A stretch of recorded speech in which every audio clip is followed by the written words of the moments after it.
तिलंग तो प्रसाद कथता जाबी संख शब्द कहराए जे हुते सूर जट धारी तिन तिन तुरंग नचाए। ਜਦੋਂ ਸੰਖ ਵੱਜੇ ਜੰਗ ਦੇ ਮੈਦਾਨ 'ਚ ਆ ਕੇ ਜਿਹੜੇ ਯੋਧੇ ਸੀ ਉਹਨਾਂ ਨੇ ਘੋੜਿਆਂ 'ਤੇ ਚੜ੍ਹ ਗਏ। ਫਿਰ ਘੋੜਿਆਂ 'ਤੇ ਚੜ੍ਹ ਕੇ ਘੋੜਿਆਂ ਦੇ ਅੱਡੀਆਂ ਮਾਰੀਆਂ ਅਤੇ ਘੋੜੇ ਨੱਚੇ। ਫਿਰ ਤਾਂ ਘੋੜਾ ਜਾਂ ਜੰਗ ਨੂੰ ਜਾਂਦੇ ਨੇ ਉਹ ਫਿਰ ਆਪਣੇ ਹਿਸਾਬ ਨਾਲ ਫਿਰ ਉਹ ਤਰੰਗ ਨਚਾਏ ਹੀ ਕਹਿੰਦੇ ਨੇ, ਉਹਨੂੰ ਨੱਚਦੇ ਨੇ ਘੋੜੇ। ਜਾਂ ਚੋਟ ਨਗਾਰੇ 'ਤੇ ਪੈਂਦੀ ਹੈ ਉਹਨਾਂ ਨੂੰ ਪਤਾ ਲੱਗਦਾ, ਘੋੜਿਆਂ ਨੂੰ ਵੀ ਪਤਾ ਲੱਗ ਜਾਂਦਾ। ਉਹ ਵੀ ਫਿਰ ਅਗਲੇ ਪੈਰ ਚੱਕ ਚੱਕ ਕੇ ਖੜੇ ਹੁੰਦੇ ਨੇ। तिलंग तो प्रसाद कथता जाबी संख शब्द कहराए जे हुते सूर जट धारी तिन तिन तुरंग नचाए। ਜਾਂ ਸੰਖਾਂ ਨੇ ਘੋਰ ਪਾਤੀ ਨਾ, ਵੱਜੇ ਸੰਖ। ਇੱਕ ਉਹ ਕਿਹੜਾ ਸੰਖ ਇੱਕ ਸੀ, ਦੋਹਾਂ ਪਾਸਿਆਂ ਦੇ ਵੱਜੇ। ਸਾਰਾ ਆਕਾਸ਼ ਗੂੰਜ ਗਿਆ। ਜਿਹਨੇ ਜਟਾਂ ਧਾਰੀ ਪਤਾ ਲੱਗ ਗਿਆ ਨਾ ਵੀ ਹੁਣ ਜੰਗ ਦਾ ਟਾਈਮ ਹੈ। ਜਿਹੜੇ ਜਟ ਧਾਰੀ ਸੀ ਤਿੰਨ ਤਿੰਨ ਤਰੰਗ ਨਚਾਏ। ਤਰੰਗ ਨਚਾਏ। ਜਟ ਧਾਰੀ ਨੂੰ ਸੂਰਮਾ ਮੰਨਿਆ ਗਿਆ। ਸ਼ੇਰ ਜਟ ਧਾਰੀ ਹੁੰਦਾ, ਜਿਹੜਾ ਸ਼ੇਰ ਹੈ ਨਾ, ਦੇਖਿਆ ਉਹਦੇ ਗਰਦਨ ਤੇ ਵਾਲ ਕਿੰਨੇ ਕਿਹੜੇ ਹੁੰਦੇ ਨੇ। ਜਟ ਧਾਰੀ ਕਰਕੇ ਸ਼ੇਰ ਲਿਖਿਆ ਇਹਨੂੰ। ਸਿੰਘ ਨਾਂ ਤਾਂ ਹੀ ਹੈ। ਉਹਨਾਂ ਨੂੰ ਚਾਅ ਚੜ੍ਹਦਾ ਜੰਗ 'ਚ, ਘੋੜਿਆਂ ਨੂੰ ਵੀ ਚਾਅ ਚੜ੍ਹਦਾ ਜੰਗ 'ਚ। ਦੇਖੋ ਨੱਚੂ ਆਦਮੀ ਖੁਸ਼ੀ 'ਚ, ਕੰਮ 'ਚ ਨਹੀਂ ਨੱਚਦਾ ਕਦੇ। ਘੋੜਿਆਂ ਨੂੰ ਪਤਾ ਜੰਗ 'ਚ ਤਲਵਾਰਾਂ ਚੱਲਦੀਆਂ ਨੇ, ਬਰਛੇ ਚੱਲ, ਉਹਨਾਂ ਦੇ ਵੀ ਲੱਗਦੇ ਨੇ, ਗੋਲੀਆਂ ਵੀ ਚੱਲਦੀਆਂ, ਤੀਰ ਵੀ ਚੱਲਦੇ, ਘੋੜਿਆਂ ਦੇ ਵੀ ਵੱਜ ਜਾਂਦੇ ਨੇ। ਪਰ ਫੇਰ ਵੀ ਘੋੜੇ ਜੰਗ 'ਚ ਜਾ ਕੇ ਬੜੇ ਖੁਸ਼ ਹੁੰਦੇ ਨੇ। ਚਕਰਤ ਭਈ ਗਗਨ ਕੀ ਤਰਨੀ ਦੇਵ ਅਦੇਵ ਤਰਸਾਏ। ਗਗਨ ਕੀ ਤਰਨੀ ਜਿਹੜੀ ਹੈ ਚੱਕਰਤ ਹੋ ਗਈ। ਗਗਨ ਕੀ ਤਰਨੀ ਅਸਲ ਦੇ ਵਿੱਚ ਜਿਹੜੇ ਮੱਤਾਂ ਨੇ ਨਾ, ਸਾਰੀਆਂ ਮੱਤਾਂ ਜਿਹੜੀਆਂ ਵੀ ਸੰਸਾਰ ਦੇ ਵਿੱਚ ਹੁੰਦੀਆਂ ਨੇ, ਇਹ ਗਗਨ ਨਾਲੇ ਜੋੜਦੀਆਂ ਨੇ। ਜਦੋਂ ਕਵਿਤਾ ਸ਼ੁਰੂ ਹੁੰਦੀ ਹੈ ਆਦਮੀ ਦੇ ਵਿੱਚ ਨਾ, ਕਵਿਤਾ ਹੁੰਦੀ ਹੈ, ਉਦੋਂ ਗਗਨ ਨਾਲ ਜੁੜਨ ਲੱਗ ਜਾਂਦਾ। ਉਡਾਨ ਕਹਿੰਦੇ ਨੇ ਕਵੀ ਦੀ ਉਡਾਰੀ। ਕਵੀ ਹੋਵੇ, ਫਿਲੋਸਫਰ ਹੋਵੇ, ਉਹਦੀ ਉਡਾਰੀ ਫਿਰ ਆਕਾਸ਼ ਦੇ ਵਿੱਚ ਹੁੰਦੀ ਹੈ ਜ਼ਿਆਦਾ, ਜ਼ਮੀਨ ਨਾਲ ਘੱਟ ਜੁੜਦਾ। ਲਿਖਿਆ ਹੀ ਅੱਜ ਜਾਂਦਾ ਜਾਂ ਆਕਾਸ਼ ਨਾਲ ਜੁੜੇ ਉੱਤੇ ਉੱਠ ਕੇ ਲਿਖਦੇ ਨੇ। ਉਹ ਗਗਨ ਦੀਆਂ ਬਾਲਾ, ਗਗਨ ਕੀ ਬਾਲਾ, ਗਗਨ ਕੀ ਤਰਨੀ, ਗਗਨ ਕੀ ਤਰਨੀ, ਦੇਵ ਦੇਵ ਤਰਸਾਏ, ਉਹ ਜੁੜਿਆ ਜਾਂਦਾ। ਦੇਵ ਔਰ ਅਦੇਵ ਜਿਹੜੇ ਨੇ, ਬਾਕੀ ਸਾਰੀਆਂ ਮੱਤਾਂ ਜਿੰਨੀਆਂ ਨੇ ਦੇਖਦੀਆਂ ਨੇ ਵੀ ਦੇਖਦਿਆਂ ਫੈਸਲਾ ਕੀ ਹੁੰਦਾ। ਝੰਡੀ ਦਾ ਘੋਲ ਹੁੰਦਾ, ਦੂਏ ਭਲਵਾਨ ਵੀ ਤਾਂ ਬੈਠੇ ਨੇ ਥੱਲੇ ਵਾਲੇ, ਜਿਹੜੇ ਝੰਡੀ ਤੇ ਨਹੀਂ ਜਾਂਦੇ ਉਹ ਵੀ ਤਾਂ ਭਲਵਾਨ ਹੈਗੇ। ਆਪਣੇ ਆਪਣੇ ਏਰੀਏ ਦੇ ਸਾਰੇ ਭਲਵਾਨ ਹੁੰਦੇ ਨੇ। ਝੰਡੀ ਦਾ ਭਲਵਾਨ ਤਾਂ ਇੱਕ ਖਾਸ ਏਰੀਏ ਦਾ ਹੁੰਦਾ ਨਾ, ਇੱਕੋ ਹੀ ਹੁੰਦਾ ਨਾ। ਇਹ ਦੋ ਹੁੰਦੇ ਨੇ, ਦੋਹਾਂ 'ਚੋਂ ਕੌਣ ਜਿੱਤਦਾ ਕੌਣ ਹਾਰਦਾ। ਬਾਕੀ ਜਿਹੜੇ ਹੁੰਦੇ ਨੇ ਉਹ ਦੇਖਦੇ ਹੁੰਦੇ ਨੇ। ਦੇਵ ਔਰ ਅਦੇਵ ਤਰਸਾਏ, ਦੇਵਤੇ ਵੀ ਔਰ ਅਦੇਵ ਵੀ, ਉਹ ਵੀ ਤਰਸੇ ਡਰੇ ਬੈਠੇ ਨੇ। ਕਿਹਦੇ ਹੱਕ 'ਚ ਫੈਸਲਾ ਹੁੰਦਾ ਹੈ? ਕਿਉਂ ਦੇਵਤਿਆਂ ਨੂੰ ਔਰ ਦੈਂਤਾਂ ਨੂੰ, ਦੋਹਾਂ ਨੂੰ ਚਿੰਤਾ ਹੁੰਦੀ ਹੈ। ਜੇ ਸੱਚ ਜਿੱਤ ਜਾਵੇ, ਦੇਵ ਔਰ ਅਦੇਵ ਦੋਹਾਂ ਨੂੰ ਫਿਕਰ। ਦੇਵਤਿਆਂ ਨੂੰ ਵੀ ਸਿੱਧੇ ਹੋਣਾ ਪੈਂਦਾ ਹੈ। ਜਿਹੜੇ ਮੰਦਰਾਂ 'ਚ ਨੇ ਲੋਕ ਬੈਠੇ, ਆਪਣੇ ਆਪ ਨੂੰ ਪੁਜਾਰੀ ਸਮਝਦੇ ਨੇ, ਆਪਣੇ ਆਪ ਨੂੰ ਧਾਰਮਿਕ ਸਮਝਦੇ ਨੇ, ਧਾਰਮਿਕ ਆਗੂ ਸਮਝਦੇ ਨੇ, ਦੇਵਤੇ ਮੰਨੇ ਗਏ ਨੇ, ਦੇਵਤਿਆਂ ਦੀ ਪੂਜਾ ਜੋ ਕਰਦੇ ਨੇ ਉੱਥੇ। ਇਹਨਾਂ 'ਚ ਵੀ ਬਲ ਬਹੁਤ ਹੁੰਦੇ ਨੇ, ਮਨਮਰਜ਼ੀ ਕਰਦੇ ਹੁੰਦੇ ਨੇ। ਮਨਮਰਜ਼ੀ ਜਿੱਥੇ ਹੈ ਉੱਥੇ ਬਲ ਆ ਜਾਂਦੇ ਨੇ। ਮਨਮਰਜ਼ੀ ਉਹ ਬਲ ਹੈ, ਹੋਰ ਬਲ ਕੀ ਹੈ? ਇਹਨਾਂ ਦੇ ਬਲ ਵੀ ਕੱਢ ਦਿੰਦਾ ਉਹ ਸੱਚ ਨਹੀਂ ਬਲ ਰਹਿਣ ਦਿੰਦਾ ਕਿਸੇ ਦੇ। ਸੱਚ ਤਾਂ ਗੱਜ ਕਰ ਦਿੰਦਾ। ਮਨ ਮੇਰਾ ਗੱਜ, ਜੀਭਾ ਮੇਰੀ ਕਾਤੀ। ਜੀਭਾ ਕਾਤੀ ਹੈ ਨਾ, ਜੀਭ ਨਹੀਂ ਰਹਿੰਦੀ। ਉਹ ਤਾਂ ਬਸ ਜੋ ਕੁਛ ਹੈ ਬੋਲ ਦਿੰਦੀ ਹੈ। ਜਿੱਥੇ ਵੀ ਵਲ ਹੁੰਦਾ ਉੱਥੇ ਹੀ ਪੈਂਦੀ ਹੈ ਕਾਤੀ। ਫਿਰ ਵਲ ਨਹੀਂ ਛੱਡਦੀ ਹੈ ਕਿਸੇ 'ਚ। ਅਦੇਵ ਤਾਂ ਵਿਚਾਰੇ ਚਲੋ ਅਦੇਵ ਤਾਂ ਮੁਨਕਰ ਹੁੰਦੇ ਨੇ, ਉਹਨਾਂ ਨੂੰ ਤਾਂ ਇਹ ਹੁੰਦਾ ਵੀ ਮੁਨਕਰ ਮੰਨਣਾ ਪਊਗਾ। ਉਨੇ ਹੀ ਦੇਵਤੇ ਉਨੇ ਹੀ ਅਦੇਵ, ਦੋ ਹੀ ਡਰਦੇ ਹੁੰਦੇ। ਨਿਰਖਤ ਭਇਓ ਸੂਰ ਰਥ ਥੰਬਤ, ਨੈਣ ਵੇਖ ਨ ਲਾਏ। ਮੇਖਨ ਨੈਣ ਨਿਵੇਖਣ ਲਾਏ, ਨੈਣਨ ਵੇਖਣ ਲਾਏ। ਨਿਰਖਤ ਭਇਓ ਸੂਰ ਰਥ ਥੰਬਤ। ਸੂਰਜ ਕਹਿੰਦੇ ਐ ਸਮਝ ਲਓ ਵੀ ਸੂਰਜ ਨੇ ਆਪਣਾ ਜਿਹੜਾ ਸੀ ਨਾ ਚੱਲ ਰਿਹਾ ਰਥ ਥੰਮ ਦਿੱਤਾ। ਜਿਹੜੇ ਬਹੁਤ ਵਿਚਾਰਵਾਨ ਆਦਮੀ ਸੀ ਗਾਂ, ਉਹ ਵੀ ਗੌਰ ਨਾਲ ਦੇਖਣ ਲੱਗ ਗਏ ਵੀ ਦੇਖੋ ਹੁਣ ਕੀ ਫੈਸਲਾ ਹੁੰਦਾ। ਸੂਰਜ ਥੋੜੀ ਥੰਮ ਲੂਗਾ ਰਥ ਆਪਣਾ। ਸੂਰਜ ਜਿਹੜਾ ਤੱਤ ਗਿਆਨੀ ਹੈ, ਵਿਚਾਰਵਾਨ ਹੈ, ਵਿਚਾਰ ਕਰ ਰਿਹਾ ਹੈ, ਉਹ ਵਿਚਾਰ ਛੱਡ ਕੇ, ਸ਼ਬਦ ਵਿਚਾਰ ਛੱਡ ਕੇ ਇੱਧਰ ਦੇਖਣ ਲੱਗ ਗਏ। ਨੈਣ ਨੂੰ ਵੇਖਣ ਲਾਏ। ਹਾਂ, ਐਂ ਗੱਡ ਤੇ ਜਿਵੇਂ ਮੇਘ ਗੱਡੀ ਹੁੰਦੀ ਹੈ, ਨੈਣ ਮੇਘ ਗੱਡੀ ਆ ਨਾ, ਹਿਲਦੀ ਨਹੀਂ। ਫਿਰ ਉਹ ਨਿਗਾਹ ਐਂ ਗੱਡਦੀ ਜਿਵੇਂ ਮੇਘ ਲੱਗੀ ਹੁੰਦੀ ਹੈ ਕਿਤੇ। ਉੱਥੇ ਧਿਆਨ ਪੂਰਾ ਲਾਤਾ, ਉਹ ਜਿਹੜਾ ਜੰਗ ਹੋ ਰਿਹਾ ਉਹਦੇ ਤੇ। ਉਹ ਸ਼ਬਦ ਵਿਚਾਰ ਵੱਲੋਂ ਧਿਆਨ ਹਟ ਗਿਆ, ਪੱਟ ਕੇ ਇੱਧਰ ਮਤਲਬ ਧਿਆਨ ਲੱਗ ਗਿਆ। ਉਹਦਾ ਧਿਆਨ ਜਿੱਥੇ ਵੀ ਲੱਗਦਾ ਮੇਘ ਵਾਂਗੂ ਹੀ ਲੱਗਦਾ। ਉਹਨਾਂ ਲੋਕਾਂ ਦਾ ਜਿਹੜਾ ਧਿਆਨ ਹੁੰਦਾ ਨਾ, ਜਿੱਥੇ ਲੱਗੂ ਇੱਦਾਂ ਹੀ ਲੱਗਦਾ, ਹੀ ਇੱਦਾਂ ਹੁੰਦਾ। ਸ਼ਸਤਰ ਅਸਤਰ ਨਾਨਾ ਵਿਧੀ ਛੱਡੇ, ਬਾਣ ਪ੍ਰਯੋਗ ਚਲਾਏ। ਹਾਂ, ਸ਼ਸਤਰ ਅਸਤਰ ਨਾਨਾ ਵਿਧੀ ਦੇ ਛੱਡੇ। ਨਾਨਾ ਵਿਧੀ ਦਾ ਕੀ ਹੈ? ਦੇਖੋ, ਜੰਗ ਦੇ ਵਿੱਚ ਕਈ ਵਾਰ ਗੱਲਬਾਤ ਵੀ ਕਰਨੀ ਪੈਂਦੀ ਹੈ। ਕਈ ਵਾਰ ਚੜ੍ਹ ਕੇ ਆਇਆਂ ਨੂੰ, ਜਿਵੇਂ ਪੌਂਡੇ ਸਾਹਿਬ ਦੀ ਜੰਗ ਦੇ ਵਿੱਚ ਉਹ ਕਹਿੰਦਾ ਵੀ ਜੰਗ ਬੰਦ ਕਰਕੇ ਵੀ ਆਪਾਂ ਦੋ ਹੀ ਫੈਸਲਾ ਕਰ ਲੈਂਦੇ ਹਾਂ, ਕੌਣ ਜਿੱਤਦਾ ਕੌਣ ਹਾਰਦਾ, ਕੱਲ੍ਹ ਨੂੰ ਮਰਵਾਉਣੇ ਨੇ ਸਾਰੇ। ਇਹੋ ਜਿਹੀਆਂ ਗੱਲਾਂ ਵੀ ਚੱਲਦੀਆਂ ਰਹਿੰਦੀਆਂ। ਕਈ ਜੰਗਾਂ ਦੇ ਵਿੱਚ ਕਈ ਲੜਨ ਆਏ ਤਾਂ ਲੜਦੇ ਹੀ ਨਹੀਂ ਹੁੰਦੇ।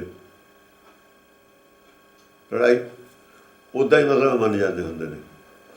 ਕੋਈ ਜ਼ਰੂਰੀ ਨਹੀਂ ਹਰ ਵਾਰ ਜੰਗੇ ਹੋਵੇ।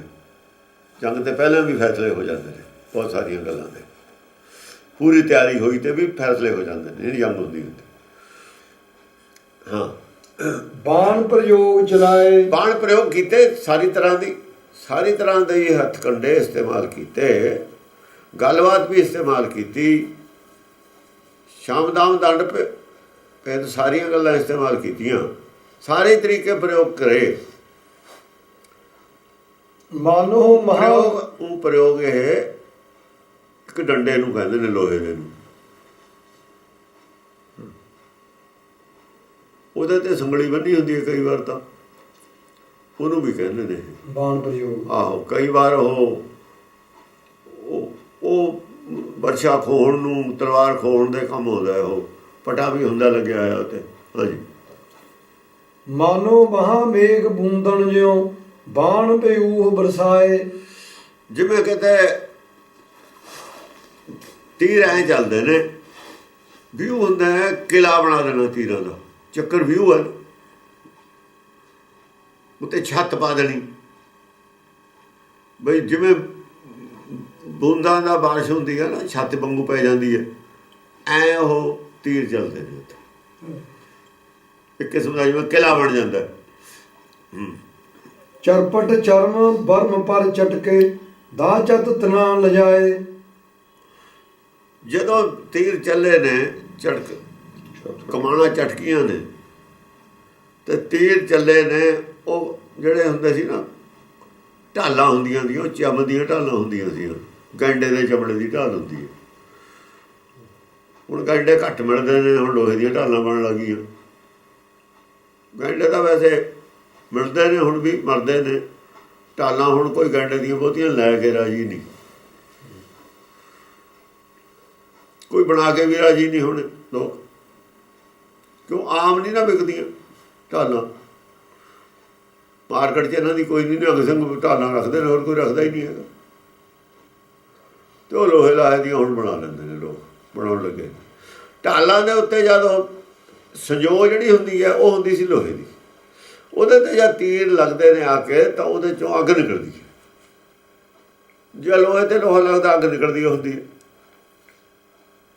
ਉਹ ਕਹਿੰਦੇ ਵੀ ਇਉਂ ਲੱਗਦਾ ਜਦੋਂ ਸੰਜੋਗਾਂ 'ਤੇ ਤੀਰ ਲੱਗਦੇ ਨੇ ਜਾਂ ਕਮਾਣਾ 'ਤੇ ਲੱਗਦੇ ਨੇ, ਤਾਂ ਜਦੋਂ ਤਰੇ ਨਾਲ ਲਜਾਏ। ਹਾਂ, ਉਹਨਾਂ 'ਚੋਂ ਅੱਗ ਨਿਕਲਣ ਲੱਗ ਗਈ।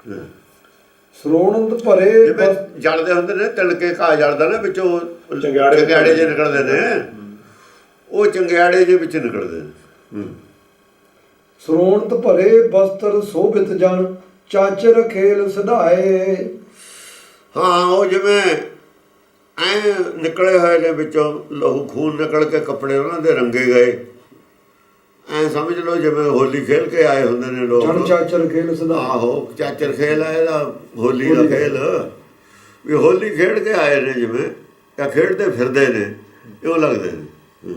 ਕਿਦਾਰਾ ਇਹ ਵਿਦ ਭਇਓ ਆਹਵ ਘੋਰ, ਭਾਂਤ ਭਾਂਤ ਗਿਰੇ ਧਰਾ ਪਰ ਸੂਰ ਸੰਦਰ ਕਿਸ਼ੋਰ। ਇਸ ਤਰੀਕੇ ਨਾਲ ਆਹਵ ਕਹਿੰਦੇ ਨੇ ਜੰਗ ਨੂੰ, ਯੁੱਧ ਨੂੰ। ਇਹ ਵਿਦ ਭਇਓ ਆਹਵ ਘੋਰ, ਘੋਰ ਯੁੱਧ ਮਚ ਗਿਆ।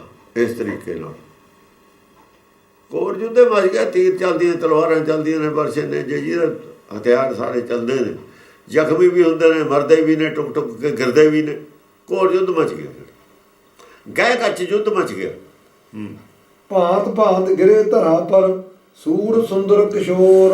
ਹਾਂ, ਜੋ ਉਹਦੇ ਕਿਸ਼ੋਰ ਜਿਹੜੇ ਸੀ, ਜਵਾਨ, ਕਿਸ਼ੋਰ ਜਵਾਨ ਨੂੰ ਕਹਿੰਦੇ ਨੇ। ਜਵਾਨ ਜਿਹੜੇ ਨੇ ਉਹ ਥੱਲੇ ਡਿੱਗੀ ਜਾਂਦੇ ਨੇ, ਕਿਸੇ ਦਾ ਕੋਈ ਲੱਤ ਵੱਢੀ ਜਾਂਦੀ ਹੈ, ਕਿਸੇ ਦਾ ਤਾਂ ਡਿੱਗ ਪੈਂਦਾ, ਕਿਸੇ ਦੀ ਬਾਂਹ ਵੱਢੀ ਜਾਂਦੀ ਹੈ, ਕੋਈ ਜ਼ਖਮੀ ਹੋ ਕੇ ਗਿਰਦਾ, ਕਿਸੇ ਦਾ ਸਿਰ ਵੱਢਿਆ ਜਾਂਦਾ। ਭਾਂਤ ਭਾਂਤ ਦੇ ਫੱਟ ਲੱਗਦੇ ਨੇ, ਭਾਂਤ ਭਾਂਤ ਦੇ ਤਰੀਕੇ ਨਾਲ ਉਹ ਵਜ੍ਹਾ ਨਾਲ, ਕਾਰਨ ਨਾਲ ਗਿਰਦੇ ਨੇ। ਕੋਪ ਕੋਪ ਹਟੀ ਘਟੀ ਰਣ ਸ਼ਸਤਰ ਅਸਤਰ ਚਲਾਏ। ਹਟੀ ਘਟੀ, ਹਟ ਕਰਕੇ ਘਟਾਵੋਂ ਚੜ੍ਹ ਕੇ ਆਉਂਦੇ ਨੇ। ਜਿਵੇਂ ਘਟਾ ਹੁੰਦੀ ਹੈ ਨਾ, ਮੁੜ ਮੁੜ ਚੜ੍ਹ ਚੜ੍ਹ ਕੇ, ਬੱਦਲ ਫੇਰ ਪੈ ਕੇ ਫੇਰ ਗੱਜਦਾ, ਫੇਰ ਆਉਂਦਾ, ਐਂ ਆਉਂਦੇ ਨੇ, ਇਕੱਠੇ ਹੋ ਜਾਂਦੇ ਨੇ, ਫੇਰ ਆਉਂਦੇ ਨੇ ਚੜ੍ਹ ਕੇ ਹੱਲਾ ਦੇ ਕੇ। ਹਟੀ ਨੇ, ਬਾਰ ਬਾਰ ਹਮਲੇ ਕਰਦੇ ਨੇ ਇੱਕ ਦੂਏ 'ਤੇ, ਇਕੱਠੇ ਹੋ। ਹਟੀ ਘਟੀ, ਸ਼ਸਤਰ ਅਸਤਰ ਚਲਾਏ। ਸ਼ਸਤਰ ਅਸਤਰ ਚਲਾਉਂਦੇ ਨੇ ਇਕੱਠੇ ਹੋ ਕੇ, ਫੇਰ ਇਕੱਠੇ ਹੋ ਜਾਂਦੇ ਨੇ, ਫੇਰ ਆਉਂਦੇ ਨੇ ਚੜ੍ਹ ਕੇ, ਐਂ ਹੱਲੇ ਕਰਦੇ ਨੇ ਜਿਵੇਂ ਬੱਦਲ ਹੱਲਾ ਕਰਦਾ ਹੁੰਦਾ। ਜੂਝ ਜੂਝ ਗਿਰੇ ਦਿਵਾਲਿਆ ਢੋਲ ਬੋਲ ਬਜਾਏ। ਆਹ ਬਹੁਤ ਇੰਪੋਰਟੈਂਟ ਹੈਗੀ ਹੈ। ਕਿਸੇ ਜੰਗ ਦੇ ਨਕਸ਼ੇ 'ਚ ਆਹ ਲਾਈਨ ਨਹੀਂ ਆਈ ਸੀ। ਜੂਝ ਜੂਝ ਗਿਰੇ ਦਿਵਾਲਿਆ ਢੋਲ ਬੋਲ ਬਜਾਏ। ਸੁਰਗ ਨੂੰ ਚਲੇ ਗਏ, ਇਹ ਹੈ। ਸੁਰਗ ਸੁਧਾਰ ਗਏ, ਮਰ ਕੇ, ਇਹ ਹੈ ਗੱਲਾਂ ਲਿਖੀਆਂ ਹੋਈਆਂ। ਯਮ ਲੋਕ ਨੂੰ ਚਲੇ ਗਏ, ਇਹ ਗੱਲਾਂ ਹੈ ਲਿਖੀਆਂ ਹੋਈਆਂ। ਦਿਵਾਲਿਆ ਨਹੀਂ ਕਿਤੇ ਵਰਤਿਆ। ਜੂਝ ਜੂਝ ਗਿਰੇ ਦਿਵਾਲਿਆ, ਦਿਵਾਲਿਆ ਹੁੰਦਾ ਜਿੱਥੇ ਦੇਵ ਰਹਿੰਦਾ। ਦਿਵਾਲਿਆ ਆਤਮਾ ਆਪਣੇ ਦੇਵ ਦੇ ਮੂਲ ਨਾਲ ਜੁੜ ਜਾਂਦੀ ਹੈ ਜਾ ਕੇ। ਜਿਵੇਂ ਸ਼ਿਵਾਲਿਆ ਬਣਿਆ, ਦਿਵਾਲਿਆ ਦਿਵਾਲਿਆ ਹੁੰਦਾ, ਸ਼ਿਵਾਲਾ ਹੁੰਦਾ ਹੀ ਨਹੀਂ। ਸ਼ਿਵ ਨਹੀਂ ਹੁੰਦਾ, ਦੇਵ ਹੁੰਦਾ। ਸ਼ਿਵਾਲਿਆ ਤਾਂ ਹੁੰਦਾ ਹੀ ਨਹੀਂ, ਦਿਵਾਲਿਆ ਹੁੰਦਾ। ਜਿਹੜਾ ਹਿਰਦਾ ਦਿਵਾਲਿਆ, ਉਹ ਜਿੰਨਾ ਚਿਰ ਲੜਦੇ ਨੇ ਤ੍ਰਿਕੁਟੀ 'ਚ ਨੇ, ਜਾਂ ਤ੍ਰਿਕੁਟੀ ਤੋਂ ਉੱਪਰ ਨੇ, ਫਿਰ ਆਕਾਸ਼ 'ਚ ਨੇ, ਆਏ ਬਾਹਰਲੇ ਆਕਾਸ਼ 'ਚ ਨੇ। ਆਕਾਸ਼ ਬਾਹਰਲਾ ਨਾ, ਜਿਹੜਾ ਇਹ ਆਮ ਗੁੱਸੇ ਨਾਲ ਜਿਹੜੇ ਲੜਦੇ ਨੇ, ਜਿਹੜੇ ਵੀਰ ਰਸ ਵਾਲੇ ਲੜਦੇ ਨੇ, ਉਹ ਅੰਦਰਲੇ ਹਿਰਦੇ 'ਚ ਵੀ ਲੜਦੇ ਨੇ ਪਹਿਲਾਂ ਹੀ। ਉਹ ਗਿਰ ਕੇ ਨਹੀਂ ਦਿਵਾਲਿਆ ਜਾਂਦੇ, ਉਹ ਪਹਿਲਾਂ ਦਿਵਾਲਿਆ 'ਚ ਖੜ ਕੇ ਹੀ ਲੜਦੇ ਨੇ। ਉਹ ਦਿਵਾਲਿਆ 'ਚ ਖੜ ਕੇ ਲੜਦੇ ਨੇ ਜਿਹੜੇ ਨੇ ਵੀਰ। ਉੱਥੇ ਵੀਰ ਰਸ ਹੈ, ਉੱਥੇ ਕ੍ਰੋਧ ਨਹੀਂ ਹੈ, ਉਹ ਤਾਂ ਵੀਰ ਰਸ ਹੈ। ਕਹਿੰਦੇ ਲੈ ਦੇਖਦੇ ਹਾਂ, ਫੈਸਲਾ ਆਪੇ ਹੋ ਜੂ, ਕੌਣ ਰਹਿੰਦਾ। ਹੁਕਮ ਨਾ ਹੋਣਾ, ਜਿੱਤ ਹਾਰ ਹੁਕਮ ਦੀ ਹੈ। ਇਹਨਾਂ ਨੂੰ ਉਹਦੇ ਮੈਂ ਜਿੱਤਣਾ, ਮੈਂ ਇਹਨੂੰ ਮਾਰਨਾ। ਉਹ ਲੜਦੇ ਨੇ ਮੈਂ ਮਾਰਨਾ, ਮੈਂ ਮਰਨਾ ਨਹੀਂ ਹੁੰਦਾ। ਨਾ ਮੈਂ ਮਰਨਾ, ਨਾ ਮੈਂ ਮਾਰਨਾ। ਸਰੀਰ ਦੇ ਮਰਨ ਨੂੰ ਮਰਨਾ ਮੰਨਦੇ ਨਹੀਂ, ਨਾ ਸਰੀਰ ਦੇ ਮਰਨ ਨੂੰ ਮਰਨਾ ਮੰਨਦੇ। ਉਹਨਾਂ ਦਾ ਦ੍ਰਿਸ਼ਟੀਕੋਣ ਲੜਨ ਵੇਲੇ ਹੁੰਦਾ ਹੀ ਹੋਰ ਹੈ। ਉਹ ਦਿਵਾਲਿਆਂ 'ਚ ਖੜ ਕੇ ਲੜਦੇ ਨੇ, ਇਹ ਦਿਵਾਲਿਆਂ ਦੇ ਉੱਤੇ ਚੜ੍ਹ ਕੇ ਲੜਦੇ ਨੇ, ਡਿੱਗਦੇ ਦਿਵਾਲਿਆਂ 'ਚ ਨਹੀਂ ਆ ਕੇ। ਦਿਵਾਲਿਆਂ ਦੇ ਉੱਤੇ ਚੜ੍ਹਨਾ, ਦੇਵਤਾ ਥੱਲੇ ਆਪ ਉੱਤੇ ਨੇ। ਮੈਂ ਜਦ ਹੁੰਦੀ ਹੈ ਜਾਂ ਦੇਵਤੇ ਨੂੰ, ਦੇਵਤੇ ਤਾਂ ਹੀ ਤਾਂ ਸਵਾਲਿਆਂ ਦੇ ਉੱਤੇ ਉਹ ਬਣਾਇਆ, ਮੰਦਰਾਂ ਦੇ ਵੀ ਉੱਤੇ ਨਾ ਚੜ੍ਹੇ ਕੋਈ। ਜਦ ਉੱਤੇ ਚੜ੍ਹਦੇ ਹਾਂ, ਹੁਕਮ ਆਪਣੇ ਭਾਣੇ 'ਚ ਜਾਂਦੇ ਹਾਂ ਅਸੀਂ। ਆਪਣੇ ਭਾਣੇ ਜਾਣਾ ਹੀ ਗੁਰਦੁਆਰੇ ਦੇ ਉੱਪਰ ਚੜ੍ਹ ਜਾਣਾ ਹੈ ਅਸਲ ਦੇ ਵਿੱਚ। ਤਾਂ ਉਹ ਚੜ੍ਹਨਾ ਨਾ ਚੜ੍ਹਨ ਨੂੰ ਕੋਈ ਫਰਕ ਨਹੀਂ ਪੈਂਦਾ। ਜੇ ਉਹਨਾਂ ਨੂੰ ਤਾਂ ਛੱਡ ਕੇ ਆਲੇ ਦੁਆਲੇ ਬਣਾ ਲਿਆ, ਫਿਰ ਵੀ ਤਾਂ ਉੱਤੇ ਹੀ ਉੱਚਾ ਹੀ ਹੈ, ਫਿਰ ਕਿਤੇ ਉੱਚਾ ਨਹੀਂ। ਉਹ ਐਵੇਂ ਫਾਰਮੈਲਿਟੀਆਂ ਜਿਹੀਆਂ ਹੋਰ ਤਰ੍ਹਾਂ ਦੀਆਂ ਬਣਾਈਆਂ ਹੋਈਆਂ ਨੇ ਸਾਡੀਆਂ। ਦਿਵਾਲਿਆ ਲਫ਼ਜ਼ ਜਿਹੜਾ ਵਰਤਿਆ ਹੈ, ਜੂਝ ਗੁਰੂ ਗਿਰੇ ਦਿਵਾਲਿਆ, ਬਸ ਦਿਵਾਲਿਆ ਇੱਥੇ ਹੀ ਵਰਤਿਆ ਹੈ, ਕਿਤੇ ਨਹੀਂ ਵਰਤਿਆ ਹੋਇਆ ਲਫ਼ਜ਼। ਹੋਰ ਕਿਸੇ ਗ੍ਰੰਥ 'ਚ ਕੋਈ ਨਹੀਂ ਵਰਤ ਸਕਦਾ। ਇਹ ਕੋਈ ਗੁਰਮਤਿ ਦਾ ਪੂਰਾ ਹੀ ਧਾਨ ਨਹੀਂ ਹੈ, ਸਾਰਾ ਜਿਹੜਾ ਸਮਝ ਹੈ ਉਹ ਵਰਤਦਾ ਹੈ ਲਫ਼ਜ਼। ਗਿਰੇ ਦਿਵਾਲਿਆ ਕਿੱਥੇ ਹੁੰਦਾ ਹੈ? ਦੇਖਦੇ ਨੇ ਜੰਗ ਦੇ ਮੈਦਾਨ 'ਚ ਦਿਵਾਲਿਆ ਕਿਵੇਂ ਜਾ ਕੇ ਡਿਗੇ? ਸਰੀਰ ਤਾਂ ਡਿਗੇ ਨਹੀਂ ਸਕਦਾ, ਸਰੀਰ ਦੇ ਡਿੱਗਣ ਨੂੰ ਡਿੱਗਣਾ ਮੰਨਣਗੇ ਉਹ। ਸਰੀਰ ਦਿਵਾਲਿਆ 'ਚ ਕਿਵੇਂ ਜਾ ਡਿੱਗਾ? ਉਹਦਾ ਰਣ 'ਚ ਹੈ, ਉਹਦਾ ਜੰਗ ਦੇ ਮੈਦਾਨ 'ਚ ਹੈ। ਕਿਆ ਦਿਵਾਲਿਆ ਕੋਈ ਨੇੜੇ ਉੱਥੇ ਪ੍ਰਾਣ ਛੱਡ ਦਿੰਦੇ ਉੱਥੇ ਜਾ ਕੇ? ਹਾਂਜੀ, ਜੂਝ ਜੂਝ ਗਿਰੇ ਦਿਵਾਲਿਆ, ਢੋਲ ਬੋਲ ਬਜਾਏ। ਜਿਸ ਵਕਤ ਐਕਸੀਡੈਂਟ ਹੁੰਦਾ 1 ਸਕਿੰਟ ਵਿੱਚ ਦਿਵਾਲਿਆ ਚਲੀ ਜਾਂਦੀ ਹੈ। ਮਨ ਧਿਆਨ ਉੱਥੇ ਚਲੇ ਜਾਂਦਾ। ਧਿਆਨ ਹੈ ਮਨ ਹੈ, ਹੋਰ ਕੀ ਹੈ? ਮਨ ਕੋਈ ਚੀਜ਼ ਨਹੀਂ ਹੈ, ਜੀਵਾਤਮਾ ਕੋਈ ਚੀਜ਼ ਨਹੀਂ ਹੈ। ਪਰ ਧਿਆਨ ਦਾ ਨਾਮ ਹੈ ਆਤਮਾ। ਧਿਆਨ ਅੰਦਰ ਹੈ, ਪਹਿਲਾਂ ਹੀ ਅੰਦਰੋਂ ਲੜਦਾ। ਇੱਕ ਤਾਂ ਪਹਿਲਾਂ ਹੀ ਅੰਦਰ ਧਿਆਨ ਹੋ ਕੇ ਲੜਦਾ, ਇੱਕ ਬਾਹਰ ਲੜਦਾ ਧਿਆਨ। ਫਿਰ ਧਿਆਨ ਅੰਦਰ ਆਊਗੇ, ਉਹ ਤਾਂ ਆਉਂਦਾ ਅੰਦਰ। ਫਿਰ ਧਿਆਨ ਤਾਂ ਸਰੀਰ ਜਵਾਬ ਦੇ ਜਾਂਦਾ, ਫਿਰ ਛੱਡਦਾ ਇਹਨੂੰ ਸਰੀਰ। ਦਿਵਾਲੇ ਢੋਲ ਬੋਲ ਵਜਾਏ। ਹਾਂ, ਢੋਲ ਬੋਲ ਵਜਾਏ, ਬੋਲਦੇ ਨੇ, ਢੋਲ ਵੀ ਵਜਾਉਂਦੇ ਨੇ। ਹਾਏ ਹਾਏ ਭਈ ਜਹਾਂ ਤੈ, ਭਾਜ ਭਾਜ ਸੋ ਵੀਰ। ਹਾਂ, ਹਾਏ ਹਾਏ ਤਾਂ ਹੋਣੀ ਹੋਈ ਹੈ ਜਦੋਂ ਜੰਗ ਦੇ ਵਿੱਚ। ਹਾਏ ਹਾਏ ਭਈ ਤਾਂ ਭਾਜ ਭਾਜ ਸੋ ਵੀਰ। ਹਾਂ, ਵੀਰ ਭੱਜੇ ਵੀ ਫਿਰਦੇ ਨੇ, ਹਾਏ ਹਾਏ ਵੀ ਕਰਦੇ ਨੇ, ਉਹ ਲੱਗੇ ਹੋਏ ਜ਼ਖਮ ਨੇ, ਫਿਰ ਵੀ ਭੱਜੇ ਫਿਰਦੇ ਨੇ। ਪੈਟ ਪੈਟ ਗਏ ਤਰੀਆ ਲੈ, ਹਾਰ ਹਾਰ ਅਧੀਰ। ਅਸਲ ਦੇ ਵਿੱਚ ਜਿਹੜੇ ਇੱਕ ਖਿਆਲ ਹੈਗਾ ਹੈ, ਖਿਆਲ ਵੀ ਨਹੀਂ ਹੈ, ਠੀਕ ਵੀ ਹੈ।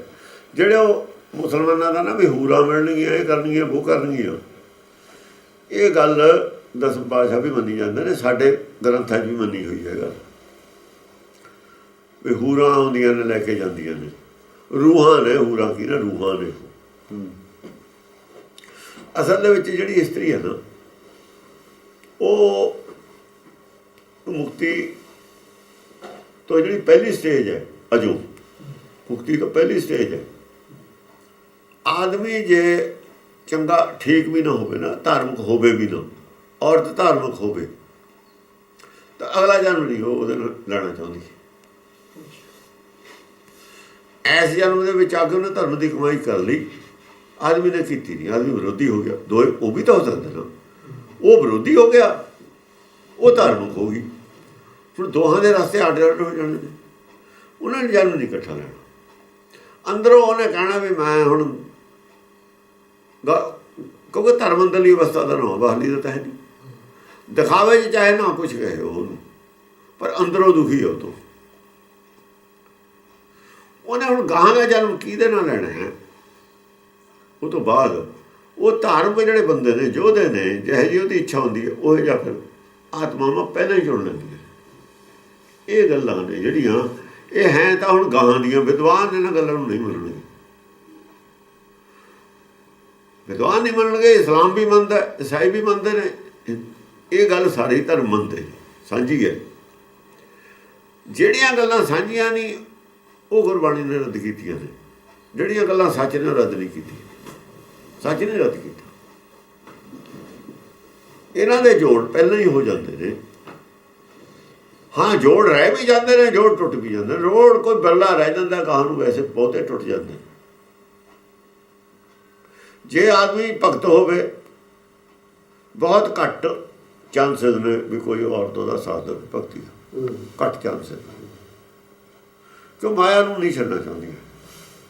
ਮਾਇਆ ਨੂੰ ਆਦਮੀ ਛੱਡ ਸਕਦਾ, ਮੋਹ ਛੱਡਣਾ ਇਹਨਾਂ ਵਾਸਤੇ ਔਖਾ ਹੈ। ਹਾਂ, ਇਹਨਾਂ ਦੀ ਉਹ ਭਗਤੀ ਹੈ, ਪਤੀ ਭਗਤੀ ਹੈ। ਜੋ ਪਤੀ ਭਗਤੀ ਵੀ ਕਰ ਲੈਣ, ਮੁਕਤੀ ਇਹਨਾਂ ਨੂੰ ਮਿਲ ਜਾਂਦੀ ਹੈ, ਜੇ ਆਦਮੀ ਠੀਕ ਹੋਵੇ। ਪਰ ਉਹ ਲੈਣਾ ਚਾਹੇ ਮੁਕਤੀ ਉਸ ਨੂੰ ਮਿਲਦੀ, ਮੁਕਤੀ ਆਦਮੀ ਨੂੰ ਨਹੀਂ ਮਿਲਦੀ। ਲੈਣਾ ਚਾਹੇ ਦੀ ਗੱਲ ਹੈ। ਹੁਣ ਸਾਡੇ ਕੋਲ ਗੁਰਬਾਣੀ ਹੈਗੀ, ਮੰਨੇ ਕੌਣ? ਮੰਨੇ ਕੀ ਗਤੀ? ਇਹਦੇ 'ਚ ਕੋਈ ਵੀ ਹੈ। ਹੁਣ ਦੇਖੋ ਉਪਦੇਸ਼ ਔਰਤ ਨੂੰ ਵੀ ਹੈ ਗੁਰਬਾਣੀ 'ਚ, ਪਰ ਉਹਦੇ ਕੋਈ ਸ਼ਬਦ ਖਾਸ ਨੇ। ਆਦਮੀ ਦੀ ਔਰਤ ਨੂੰ ਇਹ ਨਹੀਂ ਕਿਹਾ ਤੂੰ ਨਰਕ ਜਾਏਂਗੀ, ਇਹ ਨਹੀਂ ਕਿਹਾ। ਇੱਕੋ ਹੀ ਗੱਲ ਕਹੀ, ਗਧੀ ਹੋ ਕੇ ਉਤਰਾ ਭਾਰਤ ਚਾਰ, ਉੱਥੇ ਹੀ ਆ ਕੇ ਇਹਨੂੰ ਹੈ ਵਿਆਹ ਹੋ ਜਾਊਗਾ।